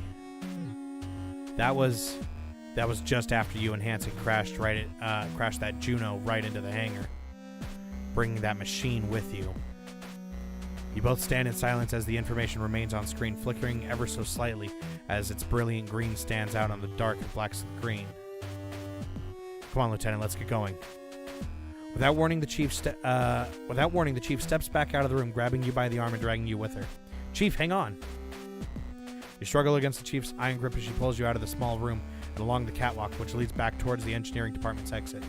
Chief, wait, we can't just... Spider-gloved hands encircling your entire forearm, you manage to wrestle yourself free, taking a few steps backwards as she turns to grab you again. Get over here, Carino. We've got to tell Lord what's going on. I know it's bad, Chief, but we can't just... Damn right it's bad. I don't care what's going on with you and her right now. Something's got to be done, and it's got to be done. Chief, think about that for a few seconds. If you go up to the bridge and tell Vanessa that she's wrong, how do you think she's going to react? If she's made herself captain, she can act like a goddamn captain and get... if she's made herself the captain, she can act like the damn captain and get this ship swept for intruders. Quit messing around and... Do you think Vanessa will really do that, Chief? Really? How do you think she'll react if you tell her that we figured it out and there's an intruder on this ship that's responsible for everything she's blaming on me, the captain, and Cassie? Do you think she'll admit her mistake? She'll be the one up for execution as a mutineer if that happens. Best case scenario, she ignores you. Worst case, I get it, Lieutenant. If we can't go to Lord, then we can... The Chief pauses, and you see the frustration continue to burn in her eyes until after a moment she drops to her shoulder and exhales, releasing her pent-up tension. We wouldn't be able to take direct action, but then we could set up an alert if the dummy ID is detected. Risk is that we need to stay by the terminal feeding back the report. So unless Chief, hey, focus. The plan's not changed, Chief. We can't go to Vanessa, but we can go to the rest of the crew. We can convince them what's really happened. Once we've done that, we can get her out of the way and get the captain back in command and then deal with whatever's actually happening on the ship properly. But we need to figure out what that actually is before anything else. If we know their aim, then we'll also be in a better position to deal with what's happening. So then we could... You breathe a sigh of relief as the Chief begins to mutter to herself, her eyes darting forward and backwards as she quickly gets absorbed into the specifics of how the situation could be handled. You take advantage of her distraction to pause and center yourself. You'd found out a lot about what had happened. So much it was just what? You'd found out a lot about what had happened, but so much of it was just disparate information? What the hell is disparate information?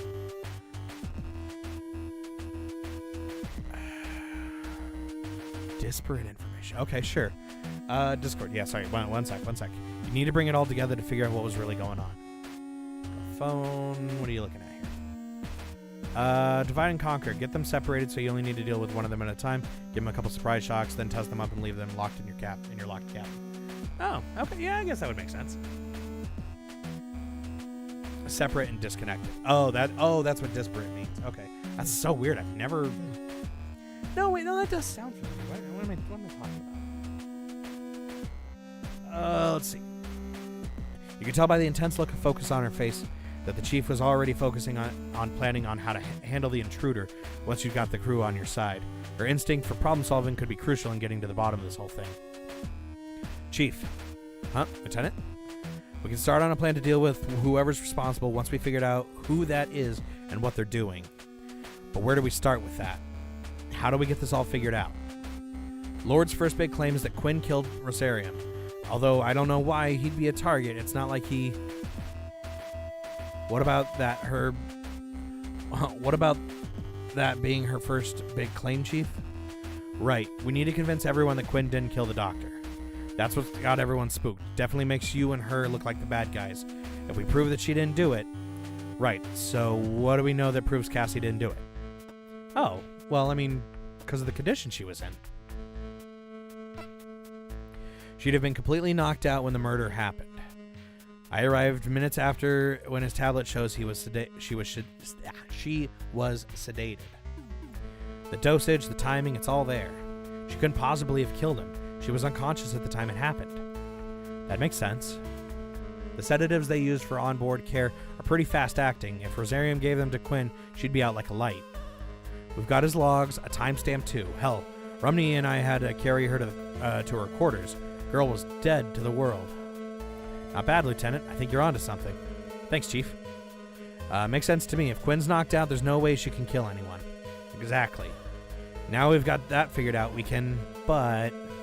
Your stomach drops. You thought for a moment that you dealt with Vanessa's accusation toward Cassie, but the hesitant look on the Chief's face said otherwise. What is it, Chief? Lord's not going to let it be that easy.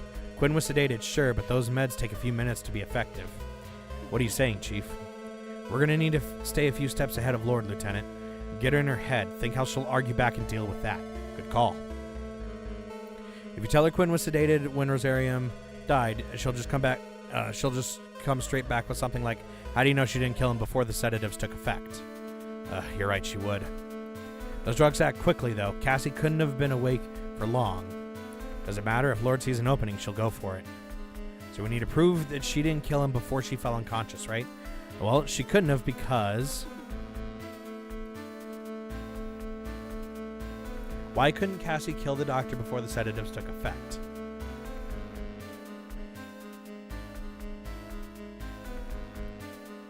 I mean, I'd say the cause of death, right? Because there was no signs of a struggle, and it'd be too risky. But like, that's not it. It's the cause of death.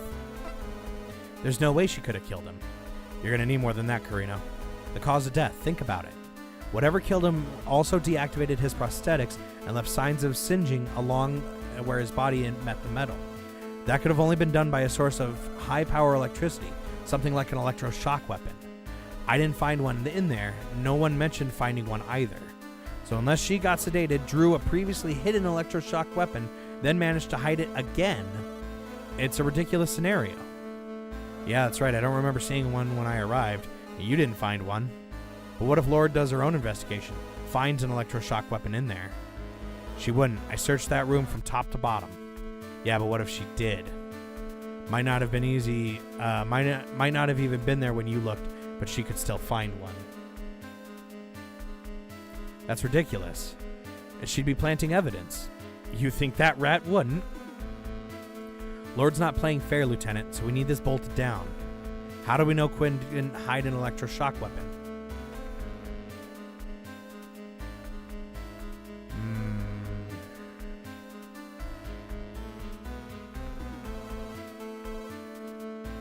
She can't access the armory. Only I would have had access. I was the one that brought her in there for the first time. As much as I want to blame things on Blondie, it wasn't him. It was whatever came out of that pod, because we know that those use electro-powered attacks. We also know they're addicted to the Nutritics for some reason. Why wouldn't Cassie have hidden a weapon? Yeah, she can't access the armory. That's simple. She couldn't have had an electroshock weapon in the first place. Now, you sound pretty confident there, Carino. You sure? Absolutely. She couldn't have one because she can't get into the armory. Only members of security have access to the armory, and it's the captain that grants authority to the crew members to access it.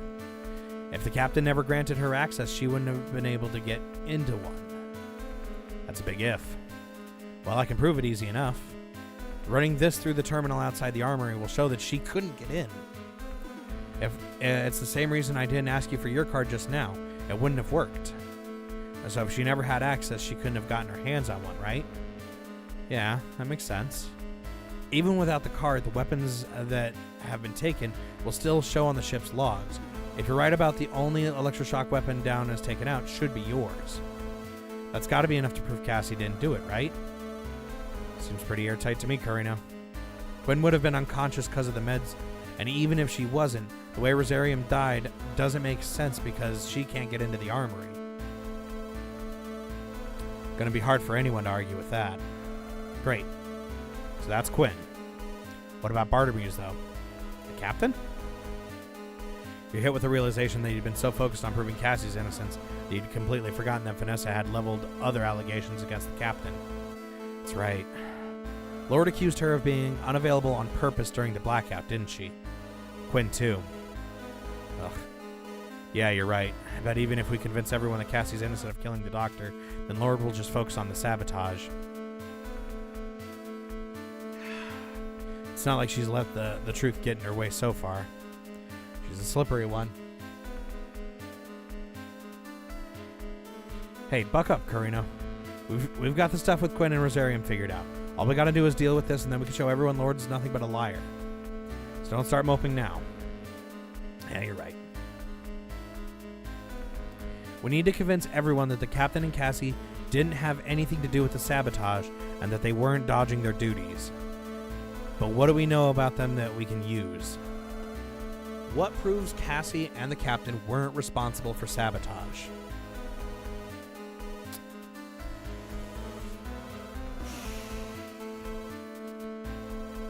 I think she can't access the armory because she didn't have her card. It's true, we've had her card since the blackout. I would have ignored the captain in this string for the moment and gone directly to the lieutenant. After all, if the only shock weapon is his, then that puts us in the crosshairs.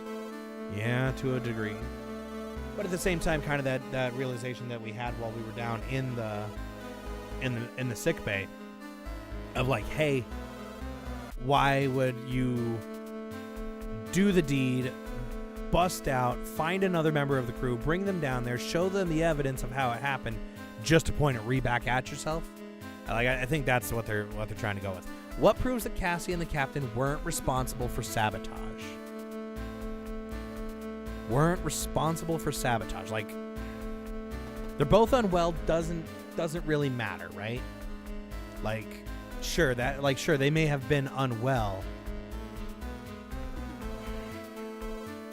but it's different than, like, again, the phrasing weren't responsible for sabotage. They'd have died too doesn't.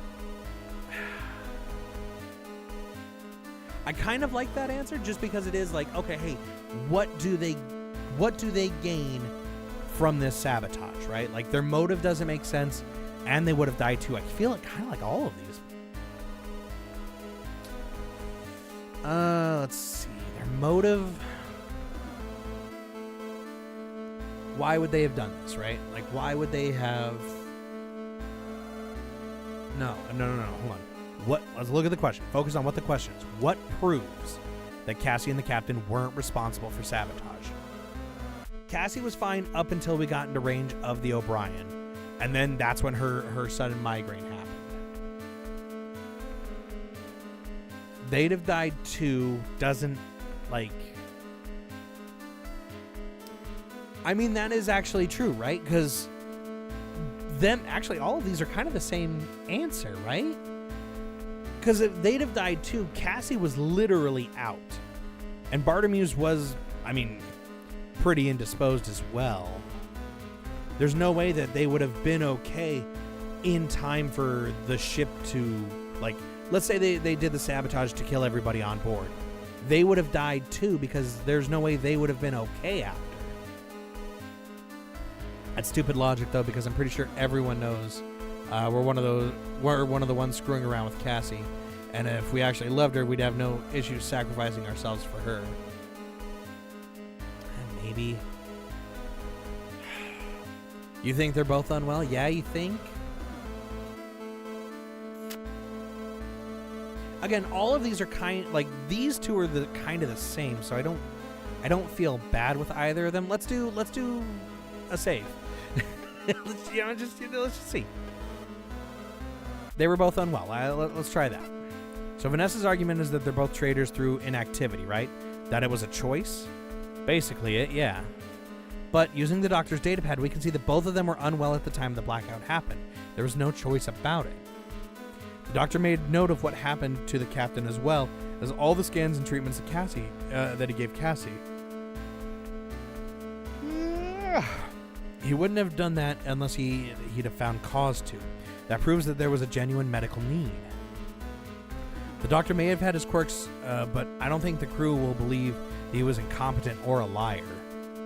Yeah, Rosarium wouldn't have done all those scans on Quinn unless he found something wrong. The captain, too. He noted a condition and a treatment plan. I think you got it, Lieutenant. That's it, then. That's the captain and Cassie both in the clear. It took a while, but we got there. Hell, this convinced me. But, something bothering you? Even though we've got that figured out, that leaves us needing to find out who is actually responsible. If we can't show who the real culprit was, then Vanessa will just worm her way out of it. Say that the captain or Cassie are still most likely culprits.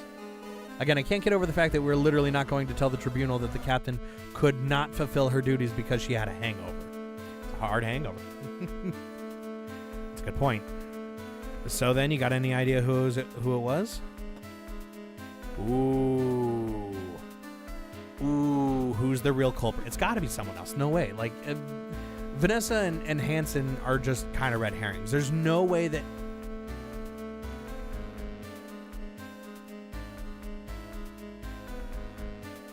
Has Hansen shown any signs of being different since he ran back to the Juno when we waited for him?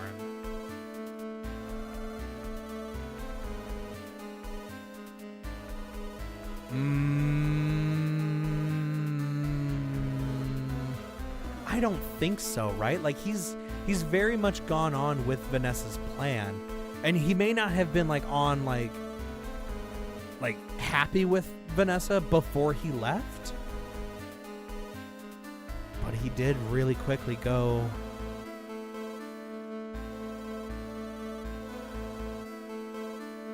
It's like what I said earlier. I wanted to be Blondie that took out the doctor, but it had to have been whatever came from the pod. And I think that's honestly Hansen's biggest alibi right now, is something else or someone else entered the room before we got there. So if someone else was there, it wasn't when Hansen was brought down.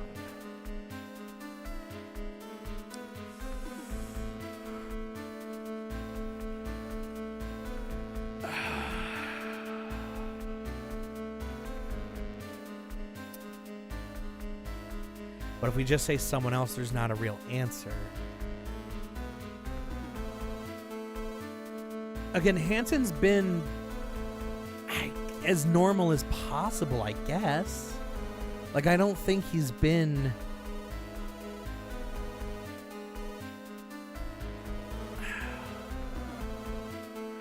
I'm just, like, replaying everything in my mind. Like, I don't think so. Because, like, we got back up to the bridge. Everybody was there. We hadn't... You know what? We hadn't seen... Can I check the data pad? No. Hansen was in surgery for a while. Maybe something infected him? No, because we were going to release him, right? God, I wish I could go over to the pad right now.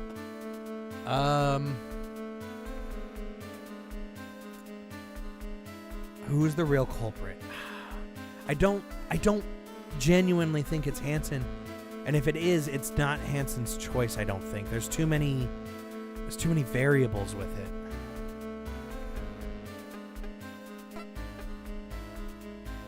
Let's go someone else. I don't think it was anyone from the crew.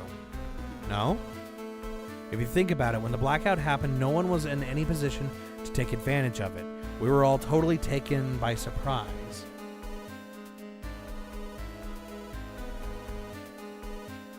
Alex, if you and Miguel ever go through the Ace Attorney games, you're going to need to get used to sometimes you don't know the culprit immediately.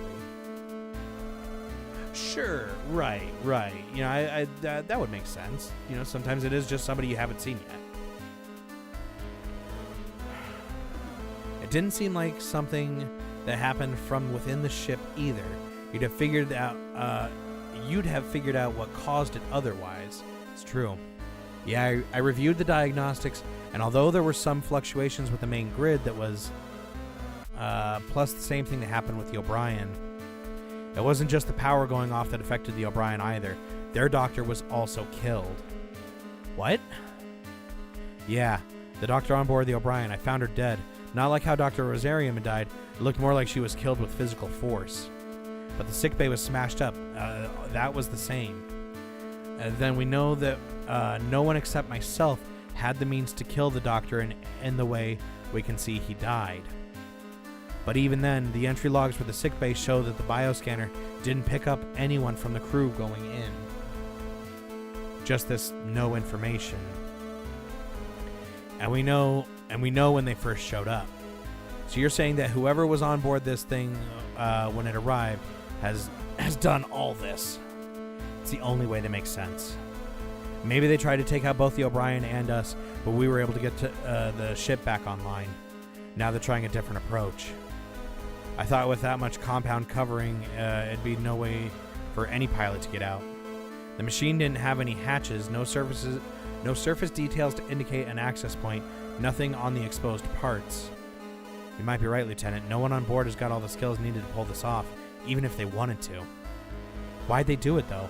That laser or whatever that machine has could have torn through the Gundog to pieces. If it's an enemy pilot, why would they do all this? What are they getting out of this? What's the pilot's motive? Oh, no.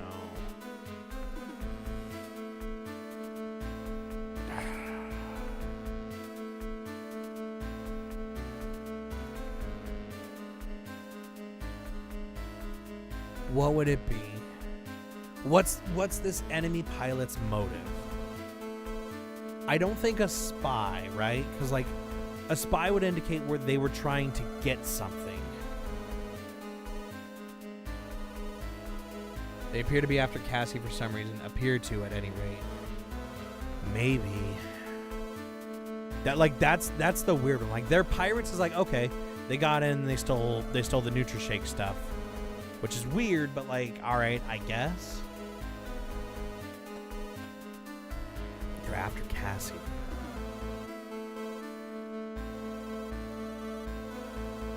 Because they did go into Cassie's room. It's true.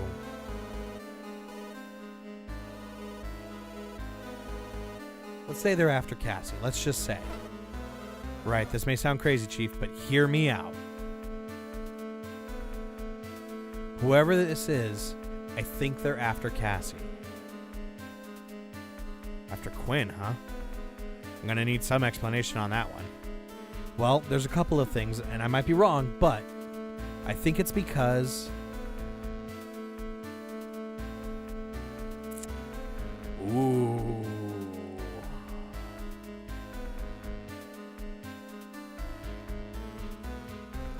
Why else would they do all this? I just have a feeling she has a connection to them. It's got to be she has some kind of connection to them. Maybe... Was there anything in her file? She talked... In their defense, it might not be that they're perving on Cassie specifically in this case, because they could also just be after the Nutrishakes in her room. But that's true, she did have Nutrishakes in her room. She would have been given the stuff by the doctor.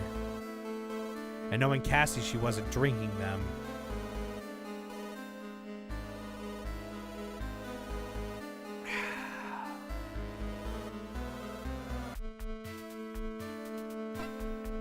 Take a deep breath in. You still weren't totally sure with it, but after everything you noticed, all the odd happenings that you picked up on, it felt like the only explanation. You still couldn't quite form a full picture of what was going on in your head, but you knew we were close to figuring out. You knew that what you'd seen was important. There have been things happening here that haven't made sense. On their own, they didn't seem like anything to worry about, but now that we're here, they do. When I reactivated the Gundog's computer, I could hear the same signal that came over the bridge's comms just before the whole ship shut down and Cassie collapsed. The whole thing went haywire. Everyone's crew reports were flashing up on the screen, but the only one that stayed was hers. Then the whole thing shut down. At that time, I thought the computer had been damaged by the sudden loss of power, but now I have to wonder, what if the signal was coming from that machine when it was on the O'Brien? Why would it focus on Cassie's file? Then after I'd got back from the O'Brien, While I was on patrol, I stopped by Cassie's quarters and someone had loaded up her terminal. Back then, I figured she'd left it on, but the logs showed that whoever no information is, that they'd gone into her quarters. They didn't enter anyone else's. Why hers? She blacked out when she heard the signal too. She was the only crew member who seemed to have been affected by it. It's her. Things keep happening to her. After Quinn, huh? I can't explain what you've seen, Lieutenant. The central computer shouldn't display files on a fresh boot. Any previous session would have been lost when the power went off. Some of what you're saying, yeah, it does kind of look that way. Quinn's just a lieutenant commander, though. What makes you think someone would be after her? Well...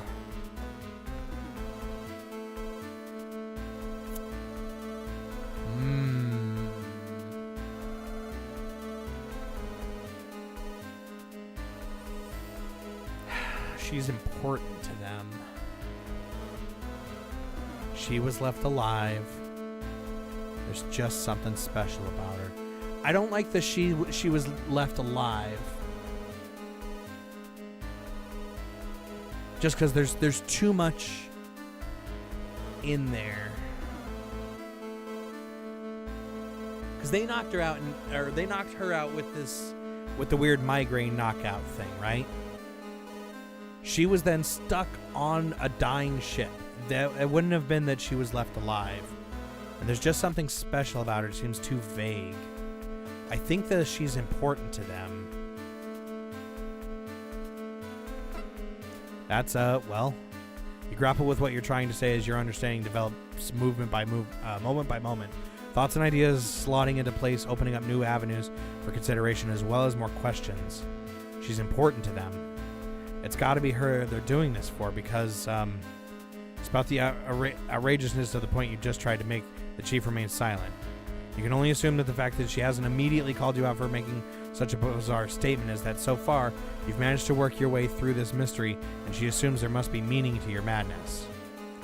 It's that, or she's so utterly baffled by how presumptuous and stupid your statement comes across that she's at a loss for words. No, right, I know how that sounds, but what I mean is that she's clearly important because of how they left her alive. Oh, well. Oh, well. All right. How they left her alive. That's right. In the sickbay, they didn't harm her. Yeah, but doesn't leaving her on the dead ship, like with the dying ship, doesn't that have like a... That doesn't make like a red flag there? When I got to the doctor was already dead. I didn't see anyone head down into sickbay before I did, so they must have gone down there at least a few times ahead of me. They would have had plenty of time to kill her as well. But they didn't. They left her alive. You survived your encounter too, Lieutenant. Don't you think that maybe killing the doctor was an accident? That's a good point. But that's only because Hansen raised the alarm after he noticed them attack me. That's mildly annoying how they're talking about that instance. I was lucky that blow didn't kill me. It could easily have if Hansen hadn't pulled the alarm. They'd have been able to finish me off just like the doctor. So they killed the doctor, they attacked me. Why was Cassie left unharmed? They wouldn't have left her alone unless they wanted her for something, right? Chief goes quiet as a pensive look crosses her face. Her eyes look downward before they start darting back and forth, a telltale sign that she's deep in thought. This time, though, there's none of her usual mumbling. Instead, she's completely silent, although you notice her lip twitch ever so slightly. You trusted the chief. That was why you'd gone to her to help you through this. If you couldn't convince her about what you were talking about, or at the least give her enough reason to have faith in you, there was no way you'd be able to get the rest of the crew on your side. She seemed to think that you were right about the doctor's health and the sabotage, but could you convince her that Cassie was at the heart of all this? There could be a lot of reasons why they didn't kill her, Carino. That she was unconscious, so she wasn't a witness. You really think that that's what it all comes down to?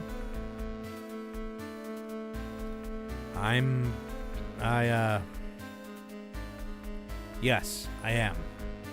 How can you be sure? You don't think this is just a big coincidence or something? How's this all tied together? I don't think so, Chief. After all... What ties everything together?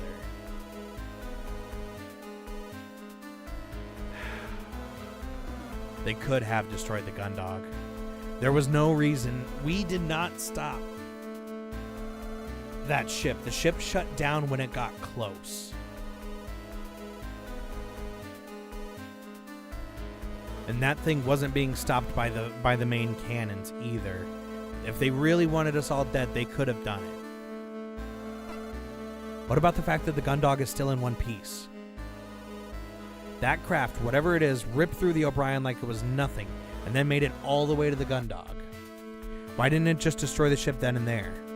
Hansen and I saw how powerful the beam weapon is. It sliced through the O'Brien's armor with ease. If we'd have been caught in the beam, Arjuno, then we'd been vaporized in a second. Why didn't it destroy the ship if it had every chance to? Why did it go dead the exact moment it did, when we'd fly it right into our hangar? Why is the ship still online when that thing could knock it offline with a single signal? Why did all this happen, and why does everything keep coming back to Cassie? The chief stands silently in front of you, imposing and quiet. There was a passion and fury in her amber eyes, something in her look that made you feel like you were being disassembled, like a machine being examined for faults. Had you gone too far in pushing your point? Was this the wrong direction to take? Had you missed something? I get it, Chief. I know it all sounds nuts, but with everything I've seen, it's really... You're onto something, Lieutenant. Chief? You think so? Gotta say, what you're putting forward, it tracks with everything that's happened. The timeline, what we've seen. With all that in mind, seems like Quinn's definitely got herself caught up in something. Of course, if that's what's going on, then they're not going to stop now that they're so close. Probably going to try something else. No time for messing around anymore, Kurino. We need to get the crew together. Screw Lord's games. Thanks, Chief. I'm glad you heard me out. I know it's a big risk, but hey, don't worry about it, Lieutenant. You done good. Now, if we... Oh, no. Oh, don't you fucking kill the Chief. Just as we went through everything getting on our side.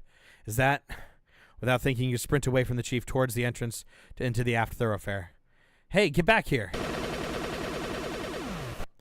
Despite the Chief's call, you continue towards the sound of gunfire that tears through the air. As a security officer, you knew this was your duty, but beyond that, you had a terrible feeling. What if you'd realized everything too late? You dash out of engineering and down the length of the corridor, the sound of gunfire reverberating through the long hallway. A piercing, what the fuck? Staccato? Is beaten out in the distance, and you drop to the floor as bullets punch through the space around you. You scramble back to your feet, bolting towards the central hub as a flurry of shots answers the volley of you narrowly evaded. Another burst of gunfire cracks through the air just after you dive out of the aft thoroughfare, a clatter of bullets striking the wall behind you. More shots fly past you as you scramble along the floor, finally finding the safety by pressing yourself up against the wall adjacent to the four-side thoroughfare's entrance. Kurino, what the hell are you doing here? The two ensigns crouch on either side of the entryway. Hansen looks at you in confusion as Haru leans around the corner, firing off another burst. Does it matter what's going on? What does it look like? Damn it. Haru quickly ducks behind the corner just as another salvo pierces the space they'd stood in. Hansen responds in kind before returning to cover. Who is it? Friend of Quinn's looks like. What? You lean around the corner trying to catch a glimpse of the attacker as Haru takes the opportunity to fire back. What the fuck? Who? Wait. Almost out of sight, slouched against the wall, leaning to the crew quarters corridor, is an unconscious Cassie. Cassie! Both of you hold your fire. You might hit Cassie. Well, we'll stop shooting them when they do, Lieutenant. Ugh. As the lethal back and forth continues, the central hub fills with the stink of gunfire and hot metal. You'd been right. Someone was after Cassie, but you'd realized it too late. What would you do now? If you let this carry on, it won't be long until Cassie's caught by a stray bullet. Oh, you want me to shoot? Oh, fuck. Okay. Oh, say hello to my little friend. You draw the gun that you'd stuffed inside your jacket and flick the safety off. Make sure to aim as to not hit Cassie. You pivot around the corner. You see your opportunity, and you fire. You watch your shots impact on the attacker, running up her suit and striking her helmet. But she remains standing, totally unfazed. You begin to squeeze the trigger again when... What? Oh. Huh? Cassie? But how? Aw, beans. You pivot back around the corner just in time to avoid a slew of shots.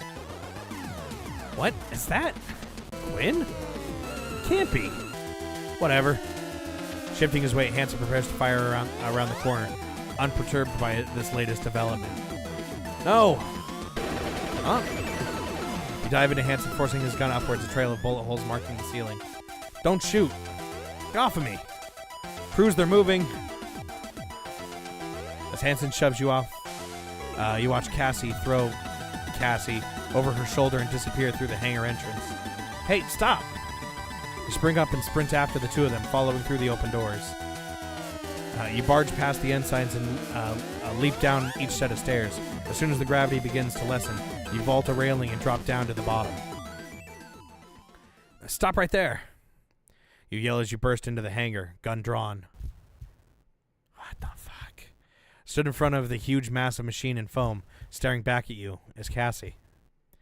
Is what looks like Cassie. Despite her appearance, there's no recognition of you in her eyes. The usual joy that permeates her entire being is absent. The thing stood in front of you is a facade, nothing more.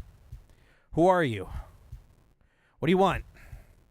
You glance to her side and see Cassie, your Cassie, slumped beside the silent imitator. Cassie! Wake up! You raise your gun and level it at the duplicate, but your hands are shaking too much as you stare down the sights at the face of your beloved. Just give her back and I won't shoot. A slight moment catches your eye and you look past your target at the entombed craft behind her. It's just going to crack right through it. Fuck. Aw, beans. Fragments of foam cut through the air around you as the machine's prison is vaporized in an instant. You're thrown back by the impact of its leg on the catwalk, only saving yourself from slamming into the hangar's rear wall by grabbing onto the nearby railing. Wait! Before you can recover, they grab Cassie, slip a mask over her face, and throw her over her shoulder before retreating up the machine's leg. Within seconds, the pair disappears inside a hatch atop the craft that closes as soon as they're through. You spring forward, kicking off the wall behind you, when you feel a sudden rush all around you, drawing you forward. You grab onto the catwalk's railing just in time. The hangar door is opening. You brace yourself against the air whipping past you, doing your best not to get dragged along into space. Oh, hey, it's me. I'm so handsome. Hurry, know what the hell's going on? You hear Anson yell over the rush of oxygen and glance back to see him and Haru hanging onto the hangar's entryway. Get back here, the whole place is depressurizing. They've taken Cassie, we've got to get her out of there. You shout back, the torrent of air continuing to rush out of the hangar, snatching the words from your mouth as soon as you say them. What are you talking about? Get over here.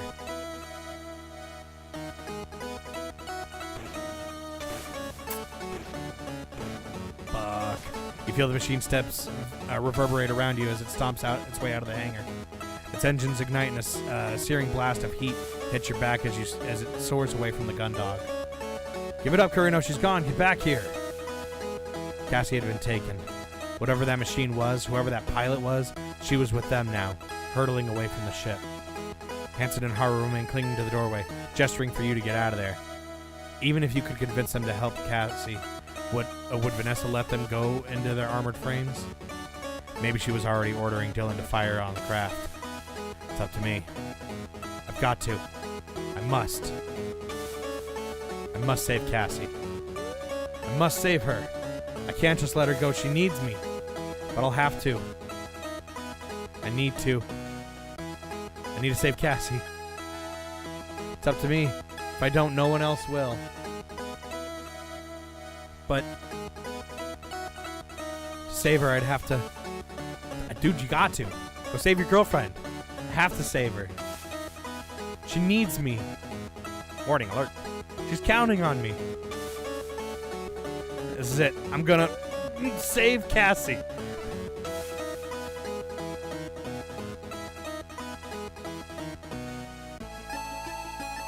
Oh.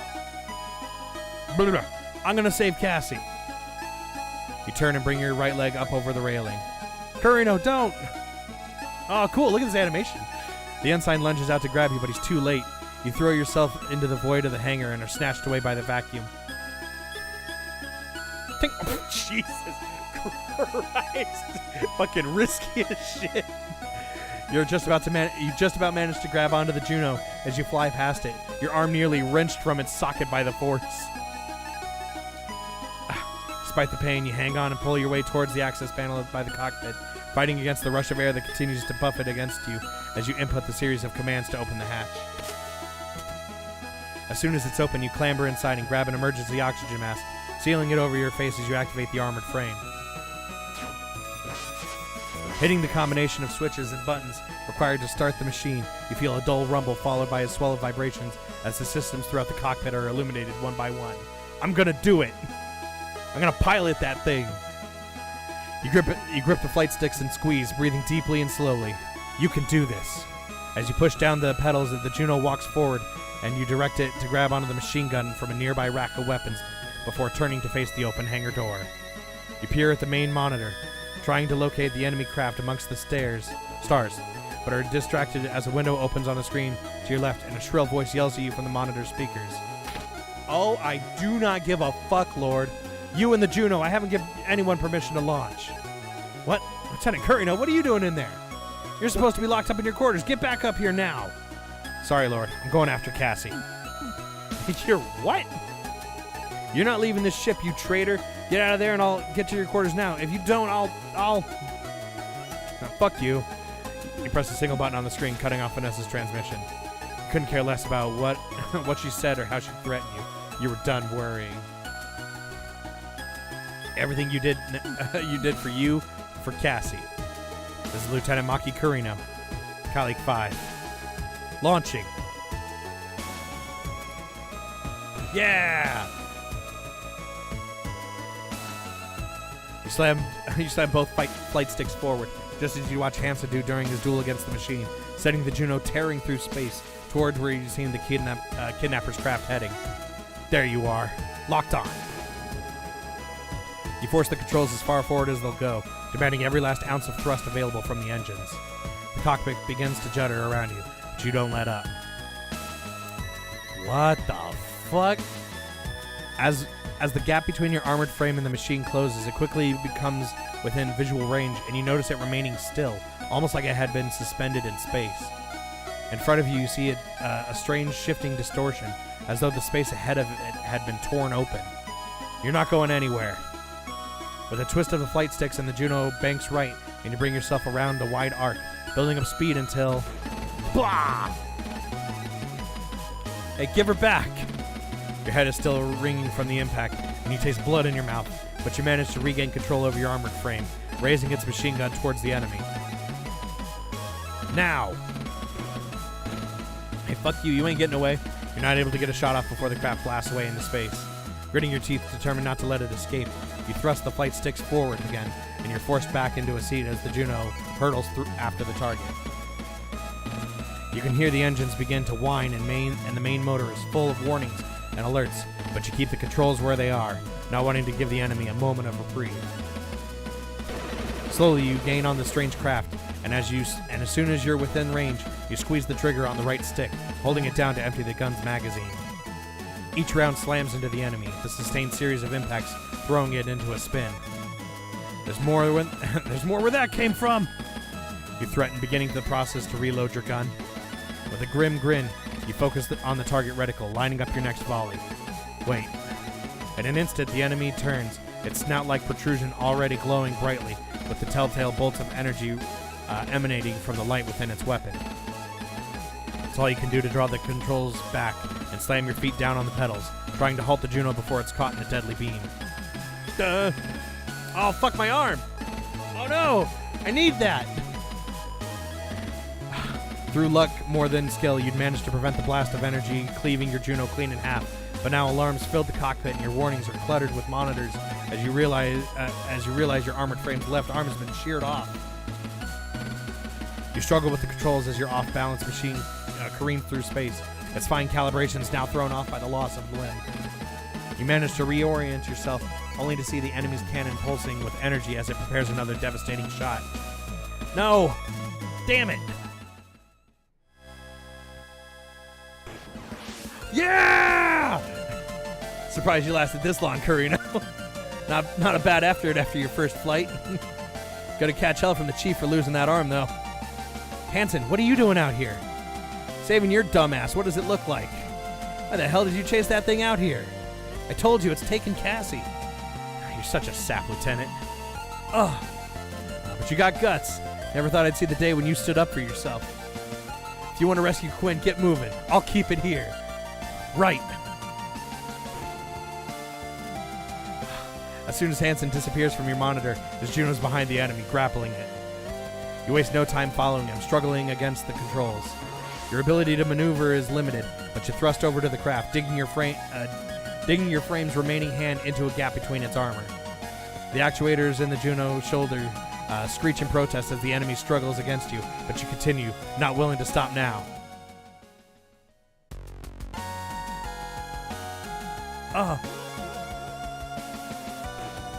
Cool. Yeah! Oh, good. I'm glad you jumped out. Hell yeah. That's the shot right there. Cassie. Maki. You pull Cassie into the Juno's cockpit, closing the hatch behind her. Why is it every fucking game that goes into space, I get to pilot the mecha with my girlfriend in it? God damn it, why I was born in the wrong time. As you float together in the enclosed space, arms wrapped around each other, you savor the moment. If it was possible, you'd never let Cassie go again, but with a sigh you release her, taking both her hands in yours. Cassie, are you alright? I think so. You can tell from the look in her eyes that she's still a bit dazed, but otherwise you can't see anything that worries you. Come on, I'm taking us back to the gun dog. You push off the cockpit ceiling and land on the pilot seat, bringing her down with you. After the two of you are sat down, you strap yourself back and take the firm grip of the flight sticks. Hold on tight, we'll be there in no time. You gently push forward on the controls, easing the Juno's engines back to life. Cassie wraps her arms around you, nuzzling as far into your neck as she can, given that you're both still wearing emergency masks. You breathe a sigh of relief. Yeah. The gun dog grows larger on your screen as you slowly fly towards it. The enemy machine has been taken out. Cassie's back with you. Everything's all right again. There might still be things to deal with when you get back to the ship, but at least Cassie is safe with you. You let out another deep breath, unsure whether you want to laugh or cry. Instead, you relax, loosening your grip on the twin sticks and gently resting your head on Cassie's, bringing your right hand up to slowly stroke her hair. Your armored frame continues its slow flight towards the ship. The only noise in the cockpit is the dull hum of the engine's vibrations, and both of you breathing softly. Maki. You sit up slightly and look down at Cassie, who's still burying her face in the crook of your neck. Huh? She spoke so softly you weren't even sure if she'd actually said anything until she begins to speak again. What's going on, Maki? I remember getting taken to my quarters, then there was this woman, gunshots. Now I'm here. I think she wanted to take me somewhere. I couldn't feel what she wanted. Or I could feel what she wanted. It was going to be somewhere really far away from you and from everyone. Continue to gently stroke her hair, your fingers working through the strands to run gently down her neck and back. What happened? You're silent for a few moments, but eventually you take your free arm and bring it around her shoulders, drawing her in tighter. I don't know. I really don't. I don't know how to find out either. But whatever happens, I'll be here with you. I won't let anyone take you away again. I promise. You can feel a gentle pull on the fabric of your shirt as Cassie balls her hands into fists, clenching material between her fingers and palms. I love you, Maki. Oh. Aw. Yeah! Yeah! Give me the... fuck yeah! Give me the montage! And that was just a few seconds ago. I love you too. That's the first time you've said that to me. Cassie draws her hands back from behind you and presses her palms against your chest, her face still hidden. You stare down at her, your heart full. As you gaze down on her, she begins to squirm and fidget, once again clasping the material of your shirt in her hands as she balls them into fists. I love you too. With her pressed against you, it's easy to feel Cassie tense up for just a second before her whole body shakes. It's so obvious that she's relieved that you can almost feel it too. After another brief stretch of silence, she sits up, looking you in the eyes, hers moist with tears. Maki. Oh, what the hell? Oh, right. Another one. Oh. The anti-spirals. Damn it. Alert, alert, alert. Uh-oh. Before you can react, this new craft, identical to the one you just tore Cassie from, is upon you. The claws at the end of its leg-like limbs clasping tightly around the Juno's torso.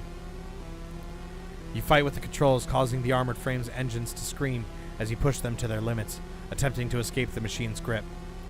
Hanson, Dalton, anyone? Help! With alarms blaring from the cockpit speakers and warnings filling your screens, it's almost impossible to make out what's happening. You're just about keeping you and Cassie out of the rift in front of you, but even that's straining the Juno's engines to the point where you know they can't take much more. Just go, Maki. What? Cassie, I can't leave you. It's me they want. I can feel it. The tears of joy had filled the corners of her eyes now, run down her cheeks, having turned to sadness.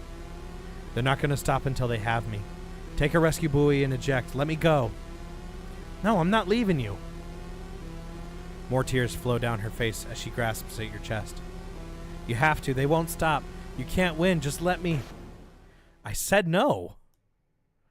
You take a hold of Cassie by the shoulders, looking deep into her eyes. You know she's right. You can't win. But you're not giving up now. I told you no one was going to take you away from me. If they're taking you, they're taking me too.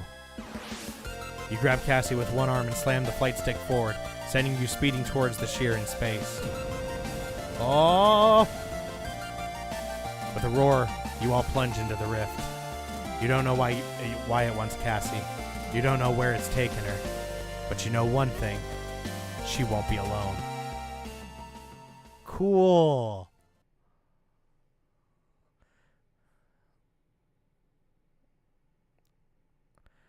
Maki.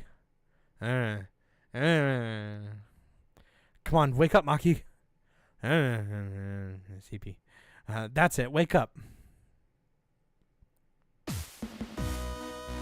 Oh, you're alive, you're alive. Huh? Oh, that's nice. Thank you. I thought I'd lost you. Cassie? Oh, darling, thank God. Welcome back to the land of the living, Lieutenant. That's a whole carton of smokes you owe me, Cruz. What? What? Yeah, whatever. Didn't think the Lieutenant was going to be this tough. Got you full of surprises, huh, Karina? What's going on? Me and Cruz had a bet on whether you were going to make it after we popped your cockpit hatch and found you slumped over the controls. He figured you'd used all your luck up. Not me, though, Lieutenant. I knew you wouldn't let something like that take you out. What's happening here? You've been showing you got serious guts recently. That's obviously not what he's talking about. As Cassie and the ensign squabble, you try to marshal your thoughts and memories. Everything feels disconnected and jumbled. Simply thinking feels like you're going to find something in a dark room with no gravity. I remember going out to save you. There was a rip in space or something. I went into it and you saved me. That's what happened. I don't believe this for a fucking second. You sit up and place your face in your hands, massaging your temples with your thumbs, and try to get rid of the feeling of your thoughts might fall out at any moment. Hey, I think you mean that I saved you. You're welcome, by the way. I saw you charge headfirst into one of those weird glowing things. I didn't know it was gonna be in there, but I knew you wouldn't survive if I left you to it. So like a good crewmate, I went after you and dragged you and Quinn back out. Brought you here. And you do the same for me, right? You reach out and grab the nearby railing, pulling yourself onto your feet. As you do, the sensation of your head being flooded with thoughts and memories intensifies. You steady yourself, but keeping your focus feels like trying to carry a glass full of water that's been filled to the brim without spilling any.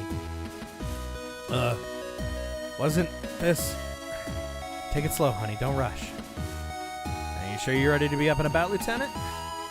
Yeah, I'm fine. You push away from where you stood, but trip, falling unceremoniously to the catwalk, slamming your forearms on and knees onto the walkway. Huh? Oh, Maki, are you okay? Alright, only so much of this I can watch. Come on, Quinn. I'll grab Carino. Let's get him up the mess hall. Maybe a coffee will sort him out. I'm really confused here what's happening. Right, thanks. Hansen comes over to you and brings your arm up over his shoulders, hoisting you up with how much delicacy. As you head towards the hangar's exit, Cassie follows behind you, her hand resting tenderly on the small of your back. Once you're near the stairs, you move away from Hansen and begin to make your way up towards the four-side thoroughfare, each step becoming easier as you will yourself to walk unsupported. Cassie, what's happening on the ship with Lord and... Hey, Maki, less talking, more walking. We'll fill you in later. Don't worry about that right now, honey. But I feel like we should worry about that right now. You look around the four-side thoroughfare and see everything looking shockingly normal. You don't know what you were expecting out of the ordinary, but seeing the thoroughfare as it had always been, the same liminal peacefulness soundtracked by the engine hum of the ship's systems, made you feel reassured. Are there bullet casings here? Because if there's not bullet casings here, we're not on the same... Like, this is totally different here. Maybe it wouldn't be so hard for things to go back to the way they were. It takes you longer than usual, but Cassie follows patiently behind you until you reach the mess hall. Alright, take a seat, you two. I'll grab some coffee. You sit down, still woozy, as Hansen orders 2 coffees from the vendmate. Cassie sits behind you, or beside you, gently rubbing your back as you try to get your head from stop spinning. There you go. Take it easy and drink up. I'm sure that Captain Bartamuse has a lot of questions for you. Captain Bartamuse? But what about... Ah, there you are, Lieutenant Commander Quinn, Lieutenant Carino. Ah, ma'am. Ma'am. It is you two. But, Captain, what are you doing here? What about the ensigns? What about Lord? Lord? Ah, yes, Lieutenant Lord's little dalliance with command. Thanks to Chief Cathays, that's all been dealt with. Oh, cool, the Chief. Something I can help you with, Lieutenant? Okay, we died or something. Something's not right here. Something I can help you with, Lieutenant? Captain Bartamuse said that you dealt with Lieutenant Lord? I resent being made to sound like an issue on the daily maintenance log. Thank you very much. Lord. You spring to your feet, your head snapping back between the 2 ensigns, trying to see who'd make a move first. What are you... Honestly, Lieutenant, don't make this so awkward. I'm here to... Come on now, Lieutenant. Let's hear you say it. Apologize. Ain't no fucking way that we're alive right now. Huh? It seems that based on what happened in the four-side thoroughfare, your actions out in space, what I was told by the crew, I made a mistake. So I thought I'd apologize. Fuck you, Vanessa. Sorry, Captain, Lieutenant Quinn, everyone. Oh, that's okay. I didn't even realize anything was going on. Cassie, no, don't just take... I've been so zonked out on painkillers, I've slept through almost everything. What has been going on? Well done, Lieutenant Lord. That was very big of you. Very big of you. So then, I'm sure we can all agree to put this matter behind us. Put this behind us? The sensation of being lost in a shoal of your own thoughts returns, and you can barely grasp the situation.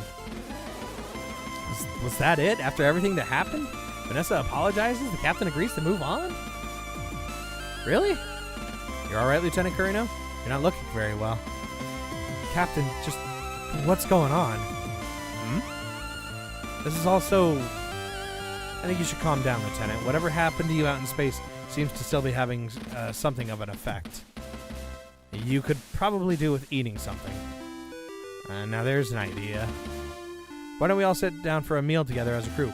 What is happening? Chief Cathays, gather everyone up, would you? I'm on it, ma'am. Alright then, who's first? A loud noise like the combination of a growl and gurgle fills the room, causing everyone to look towards Cassie. Well, it has been a while since I ate anything. Any chance of a burger? Of course, Commander.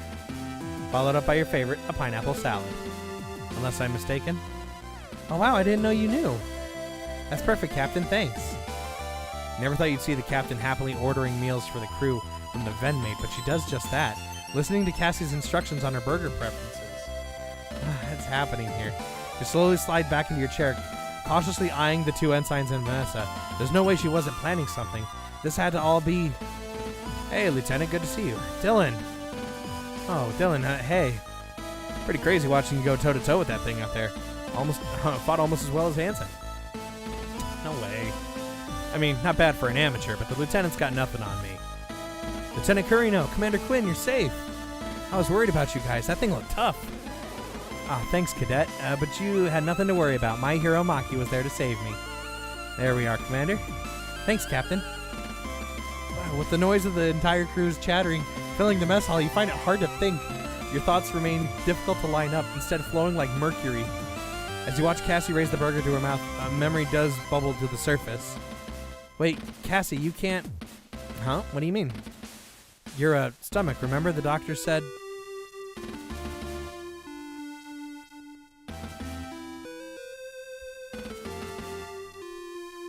Wait. Wait.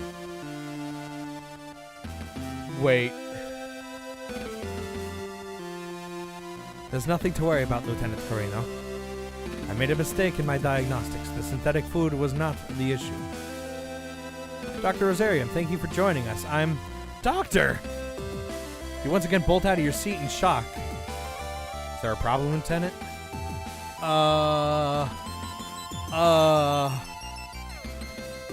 You were dead!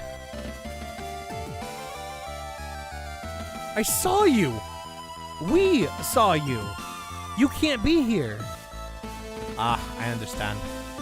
No one else on this ship is a qualified physician, Lieutenant. Therefore, no one was qualified to assess I was really deceased. What?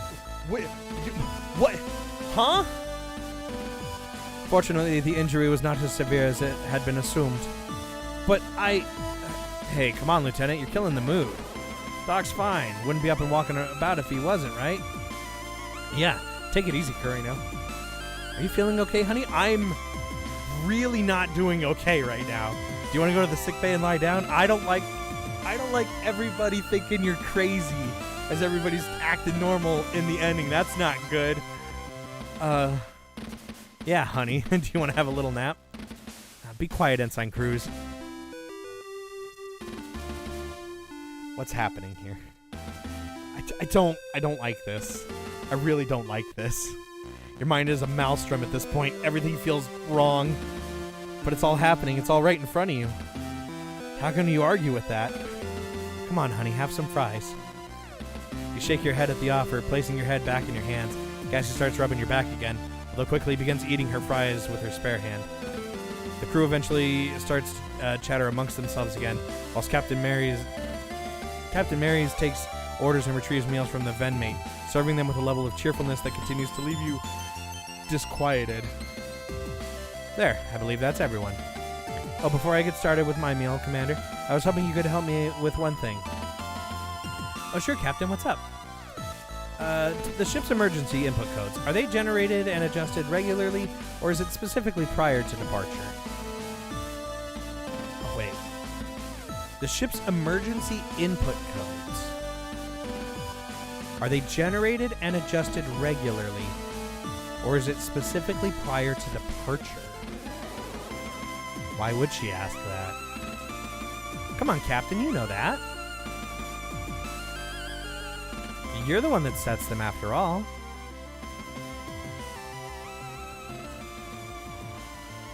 Well, it's initially prior to departure, then every 5 days or per enemy encounter. Whichever comes first. Of course. Thank you, Commander. No problem. Since the captain asked, Quinn.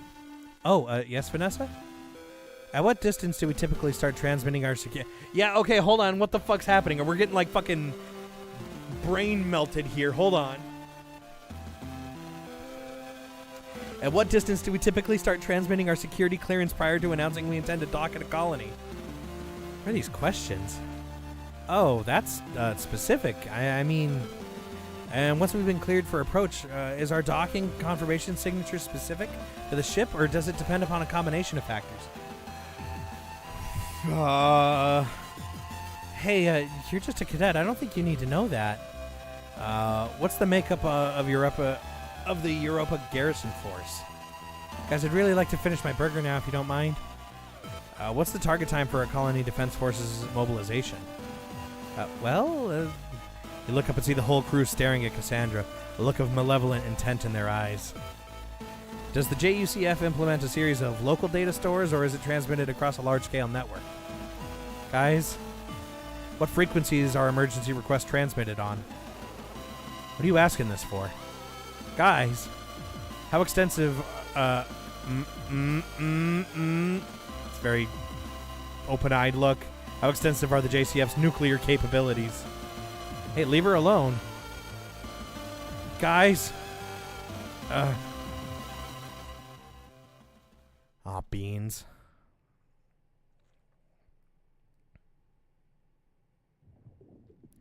Well, another failure. Which incompetent calibrated this engram harvester? It's not subtle enough. We've been having difficulty with ensuring that the harvesting process is suitably. I don't care what you're having difficulty with. Rewrite the program and to have more congruent with the quarry context, then run it again. Understood. We've had enough time to develop this. These failure rates are inexcusable. We've got to gather those clones' neural pathways mapped out. This should be simple. It's bad enough that Unit 00's jump drive malfunctioned. Are you telling me we can't even get the information out of a gather reliably? Well, she'll keep for the time being. At least we'll have time to finesse the systems before we start receiving more. What about the other one? The other what? The other sample. The one the hunter captured alongside this gather. Oh. Him.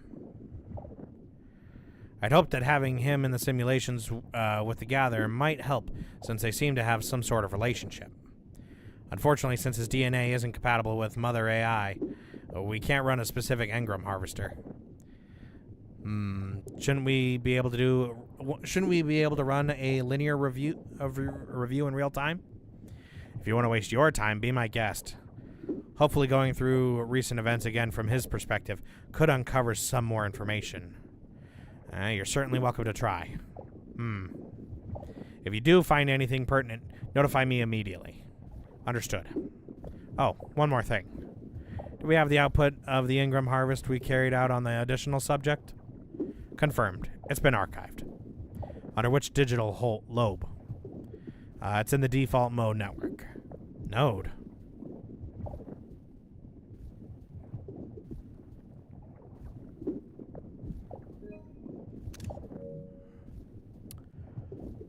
Okay.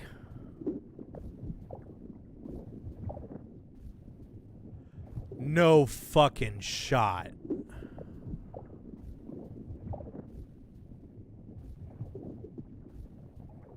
No fucking shot.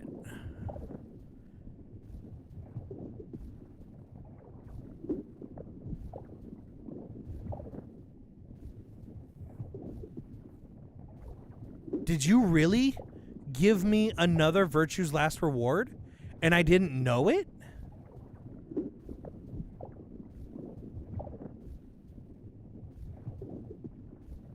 Whoa, wait. Hold on a sec here. Tactical data readout, subject N001.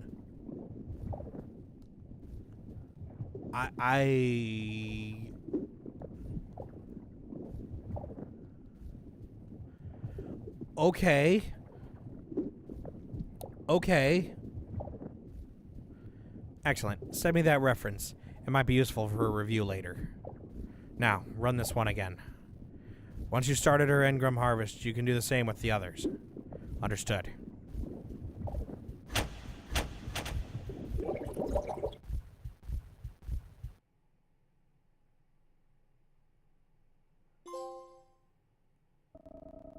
May 6th, Planetary Calendar 214.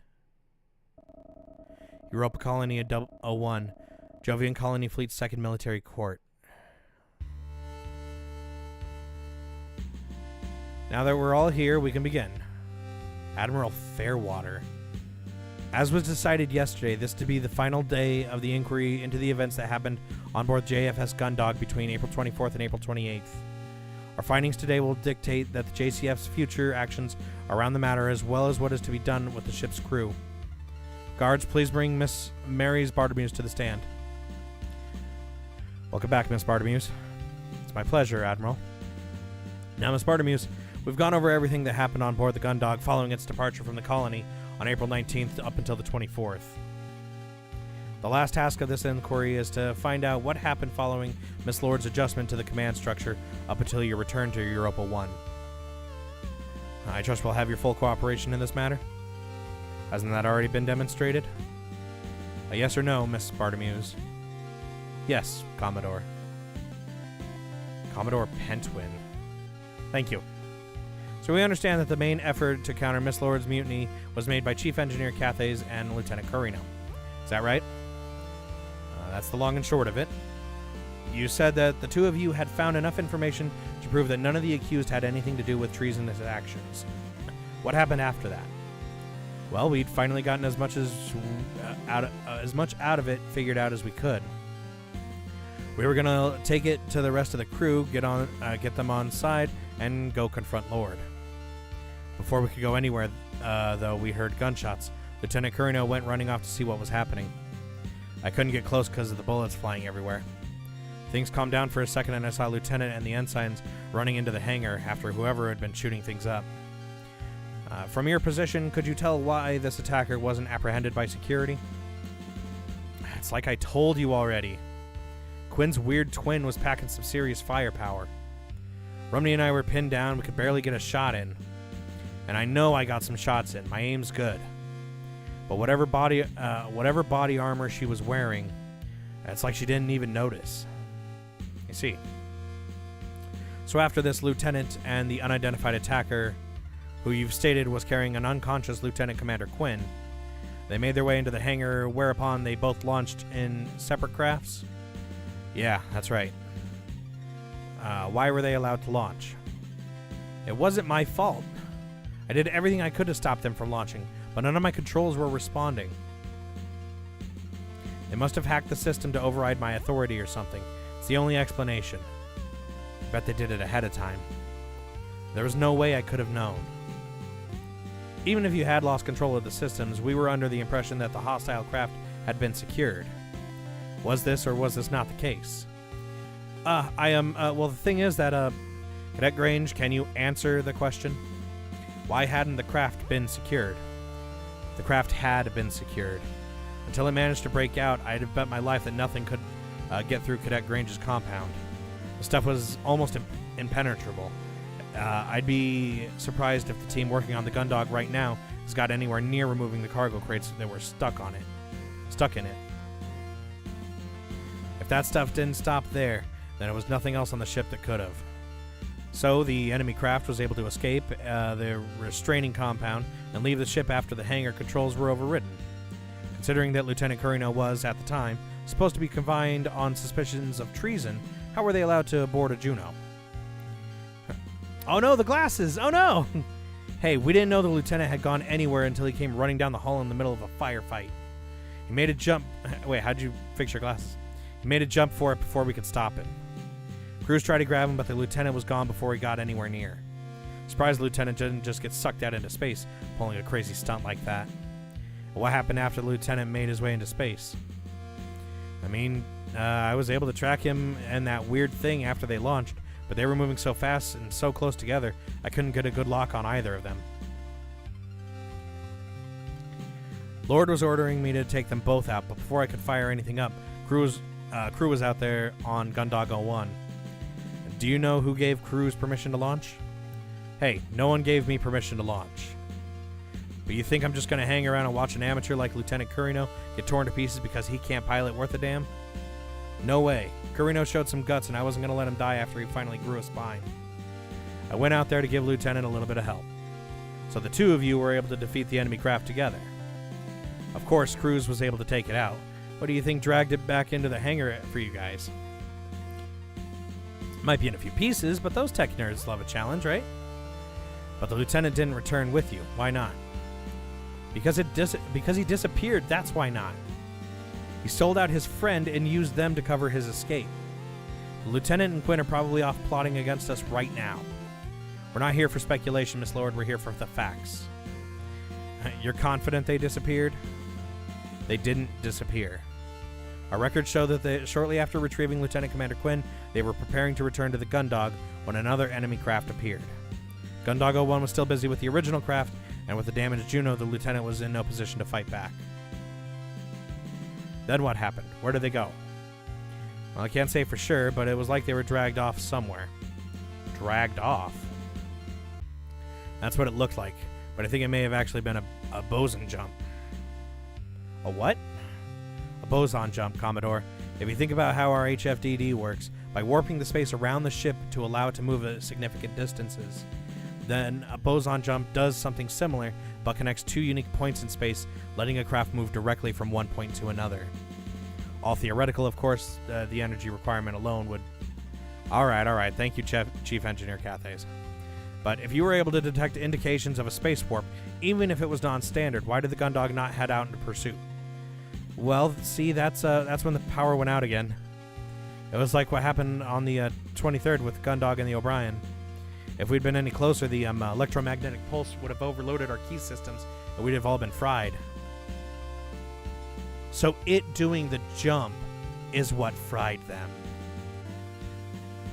So the original craft jumped near the O'Brien, fried everybody on board. And then when the second one came through, if they were any closer, it would have fried them too. So the ship was immobilized. What did you do then? Guess I was lucky. Holding onto that trash machine must have shielded me or something. Once the lieutenant disappeared into that freaky light show, I dragged the wreckage of that back to the Gundog. We got the power back online and slunk back here, tail between our legs. Who ordered the return to Europa 1? Miss Lord? No, that was my idea. How were you able to regain command from Miss Lord? Chief Engineer Cathays took the opportunity to free me from my quarters whilst the ensigns were distracted. I helped her reactivate the engines, and then after that, I met with the crew and informed them that the original command structure was back in effect. After that, I had a polite discussion with Miss Lord where I informed her that I was resuming control of the ship. And she was receptive to this. Well, aside from her use of physical force, it was an abuse of power, plain and simple. I wasn't given the opportunity to state my case. There was no hearing. I was immediately confined to my quarters. As soon as this inquiry is over, I want to open a grievance against Mary Bartermuse. Thank you, Miss Lord, but at the moment we just want to know if you're aware of what happened after you were confined. I'm sure you must have all the information you need from the ship's logs, Commodore. For the benefit of the inquiry, Miss Bartermuse. From that point on, the Gundog's journey back to Europa 1 was uneventful, and everything occurred as expected. We returned to the colony, immediately notified command of the craft in our hangar. I submitted my report to the events that had taken place since our departure. And here we are. Thank you, Miss Bartermuse. The inquiry will be adjourning whilst we go over our findings. You will be notified as soon as we have come to an agreement on our verdict. Guards, please escort Miss Bartermuse back to the holding cells.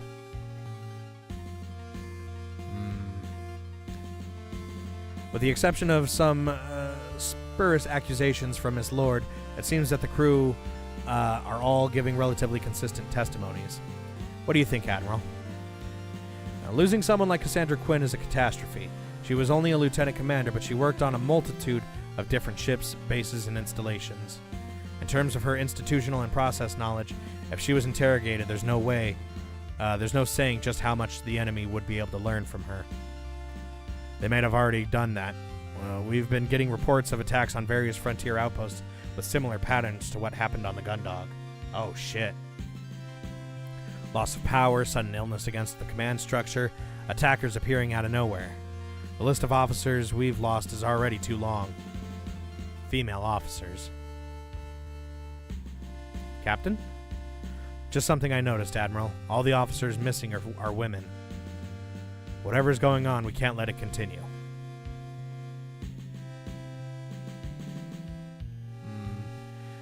The inquiry into the events on board the JFS Gundog will now reconvene. Guards, please bring in Miss Bartimeus. Welcome back, Miss Bartimeus. It's once again a pleasure, Admiral. We'll be brief. After reviewing the testimonies of you and the crew that served under you, as well as the ship's logs and recordings, we have come to our conclusion regarding your futures within the JCF. Mary's Bartimeus. We appreciate the unusual circumstances, but it must be acknowledged that you lost control of your vessel. Because of this, we will not be reinstating your rank as captain. I see. But, due to your experience with the issues that the Gundog and her crew faced, you will be acting as a special advisor on a newly formed task force on board its lead ship, the Sylvestris. This rapid response unit will be responsible for handling an increase in similar events to those that impacted the JFS Gundog and JFS O'Brien. A stipulation of this position is that you will be partaking in mandatory psychotherapy with the ship's medical staff for the duration of your role. Understood, Admiral. Thank you. With regards to Hanson Cruz, for participating in a mutiny, you should be dishonorably discharged and facing a minimum of 10 years in prison. Ooh.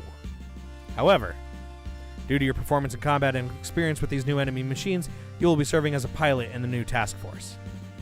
This role is non-negotiable. Oh, fuck. In addition, you will be kept under supervision, and your time apart as part of the task force is in lieu of time served. This will also be a case for Haru Rumney.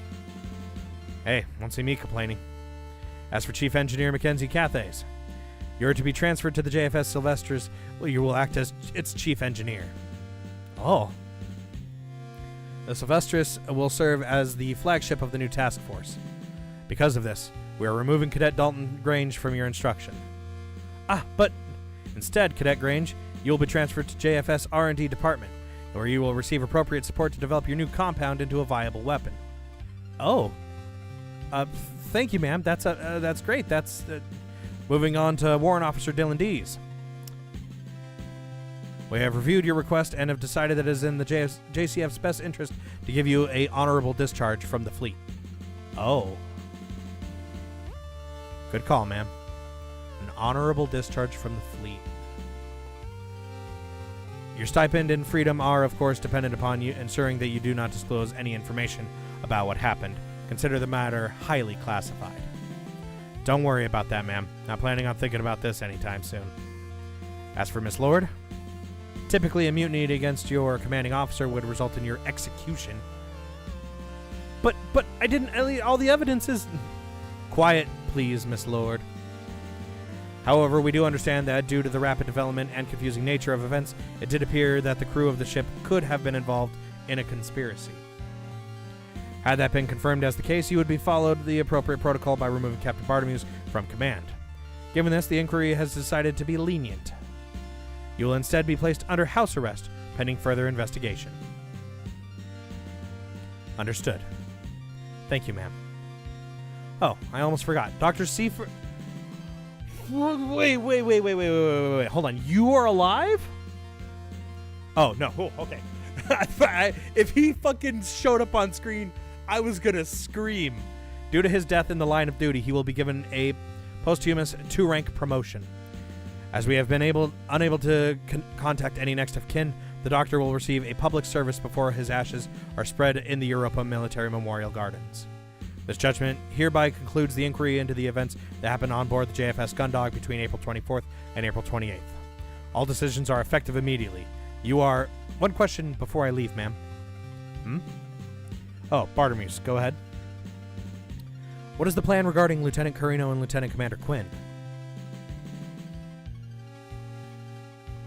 I can assure you, Captain, finding those two is a top priority for us. I see. Thank you, Captains. as I was saying, you are dismissed. Fucking A. Okay. I am so confused as to what's going to happen next.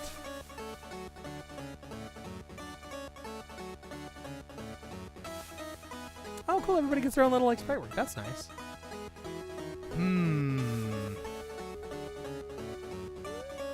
I almost want to say that I need, like, again, I know I don't think there's a trophy for going through and getting everything, but I wonder if there is like a, hey, you got the, like, the good ending. Maybe not like the exact way like it should go, but like I wonder if there is like a true ending.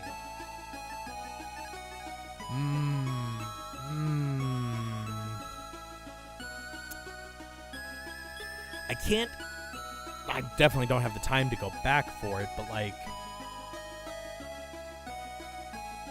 this is, when I see like the branching pathway like that, it almost makes me feel like that was going to be a Virtue's Last Reward moment of like, hey, you're stuck in this tube until you make the right choice, and there's something else. But like, I don't know if that's necessarily the case. Alex, depending upon how long these credits I'd like you to reload your last save and do some things differently. Offer chocolate instead of drawing your gun. Don't save Quinn, that sort of thing. I think my last save was a little while ago.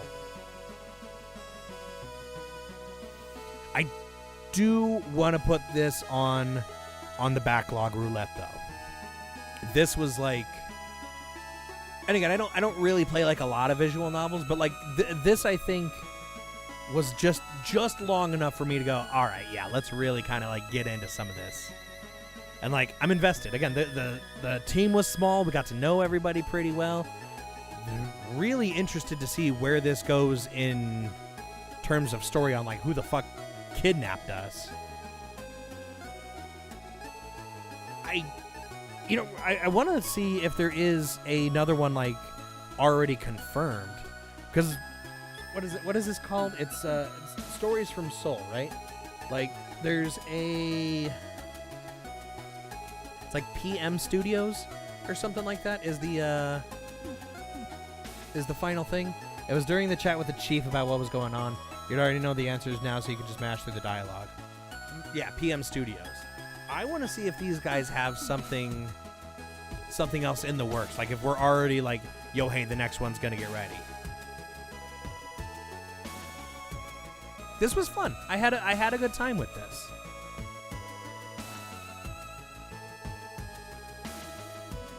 As all the notifications start coming through, hey, it's starting in 30 minutes. 30 minutes till the state of play. Which means I'm gonna need to get that going. I don't know if we'll be able to do the choice selections, just because I do have one or two things I want to try to knock out real quick before we get started at 2, which is only like 20 minutes from now. But we can definitely round back on this. Again, I have all my saves. I'm gonna definitely try to get the platinum. I don't know what else I'm gonna be missing, but I'd like to see if there is like a, hey, here's the path you should have taken.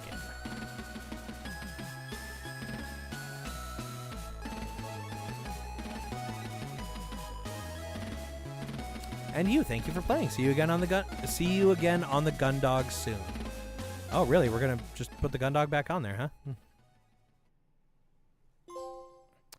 The way it's supposed to be. Huh. From their website, Space Colony Studios, Space Colony Studios is a collection of independent artists, writers, and developers working together to create stories from the Soul Anthology of Games, a multi-part narrative-focused series created to express our enjoyment in old-school anime, retro sci-fi, and engaging storytelling. Oh. Okay, so it'll be like Stories from Soul, something else. Okay, sure. Yeah, okay, all right, I'm down with that. Hell yeah. So I'm pretty sure there's going to be more. It's not like this game would have taken much to make. Yeah, I mean, honestly, I really like the art in it. Again, for it being one of those like 80s PC type of games, like, I really had a good time. Let's see what we're missing, actually. Let's see. If we're looking at our trophies, We're missing a few. We're at 89% though. Help Dalton. Oh, help Dalton. Use the electroshock weapon on Hanson. Space Attorney. Earn the crew's crust. Or the crew's trust. Jesus. So that was something that we could have done. Get caught by Hanson while investigating. Oh, how the hell would that have happened? Those are the only 4 we're missing though. And that should be easy because that's probably when he first comes up to us. And he starts getting on our face. He's just gonna pop. If nothing else, at least offer the chocolate today, please. Offer the chocolate? What are you talking about, offer the chocolate? Oh, for being shot at? Alright, I can try. Someone else.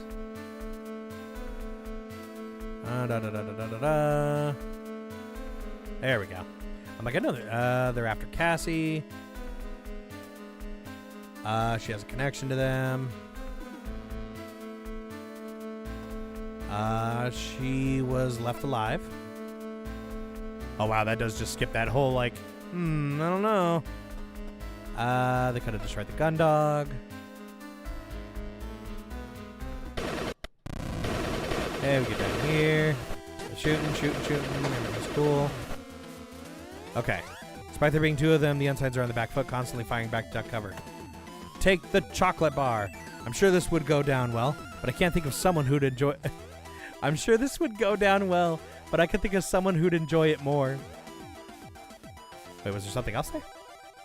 No, that's it. That seems like that's the only option. I knew there'd be a skip button. Screwdriver? Tiny tool, just not in this situation. I don't think now's the time. Oh, wow, it really is just, hey, use the gun if you got it type of deal.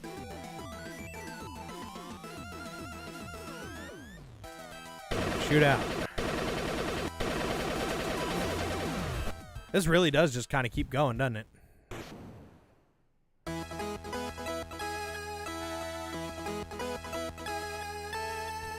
It looks so cool. Nah, man, I gotta get the fuck out of here.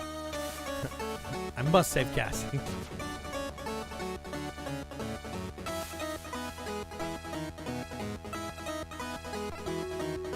Interesting. Yeah, I want to see what this log thing was.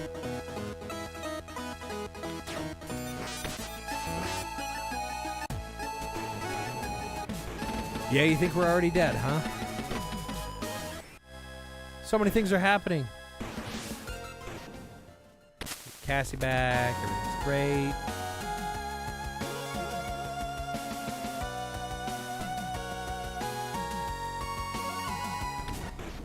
And then we get sucked into whatever the hell this is.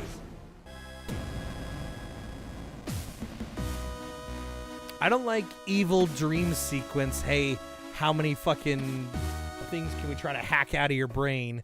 I don't like that. That's not good.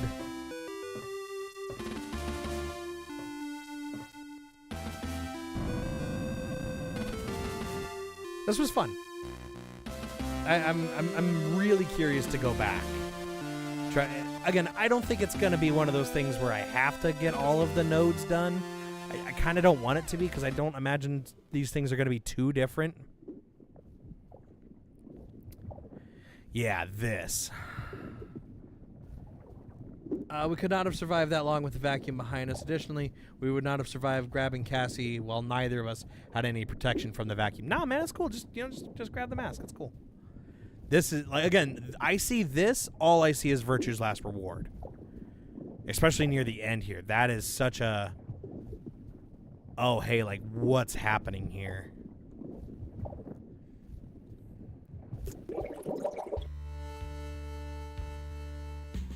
But, all right. Well, hey, we'll go ahead and call it there. I'm going to do a couple of things real quick, and then I'm going to try to be back on with the new stream in, like, maybe like 15 minutes here. Or give it the 5 before so we can get the countdown going.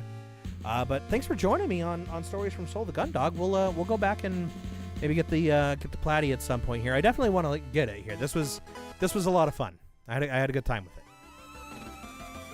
Alex, the mask doesn't help our mortal fleshy bodies survive the vacuum of space. Well, yeah, okay, but is it realistic? No.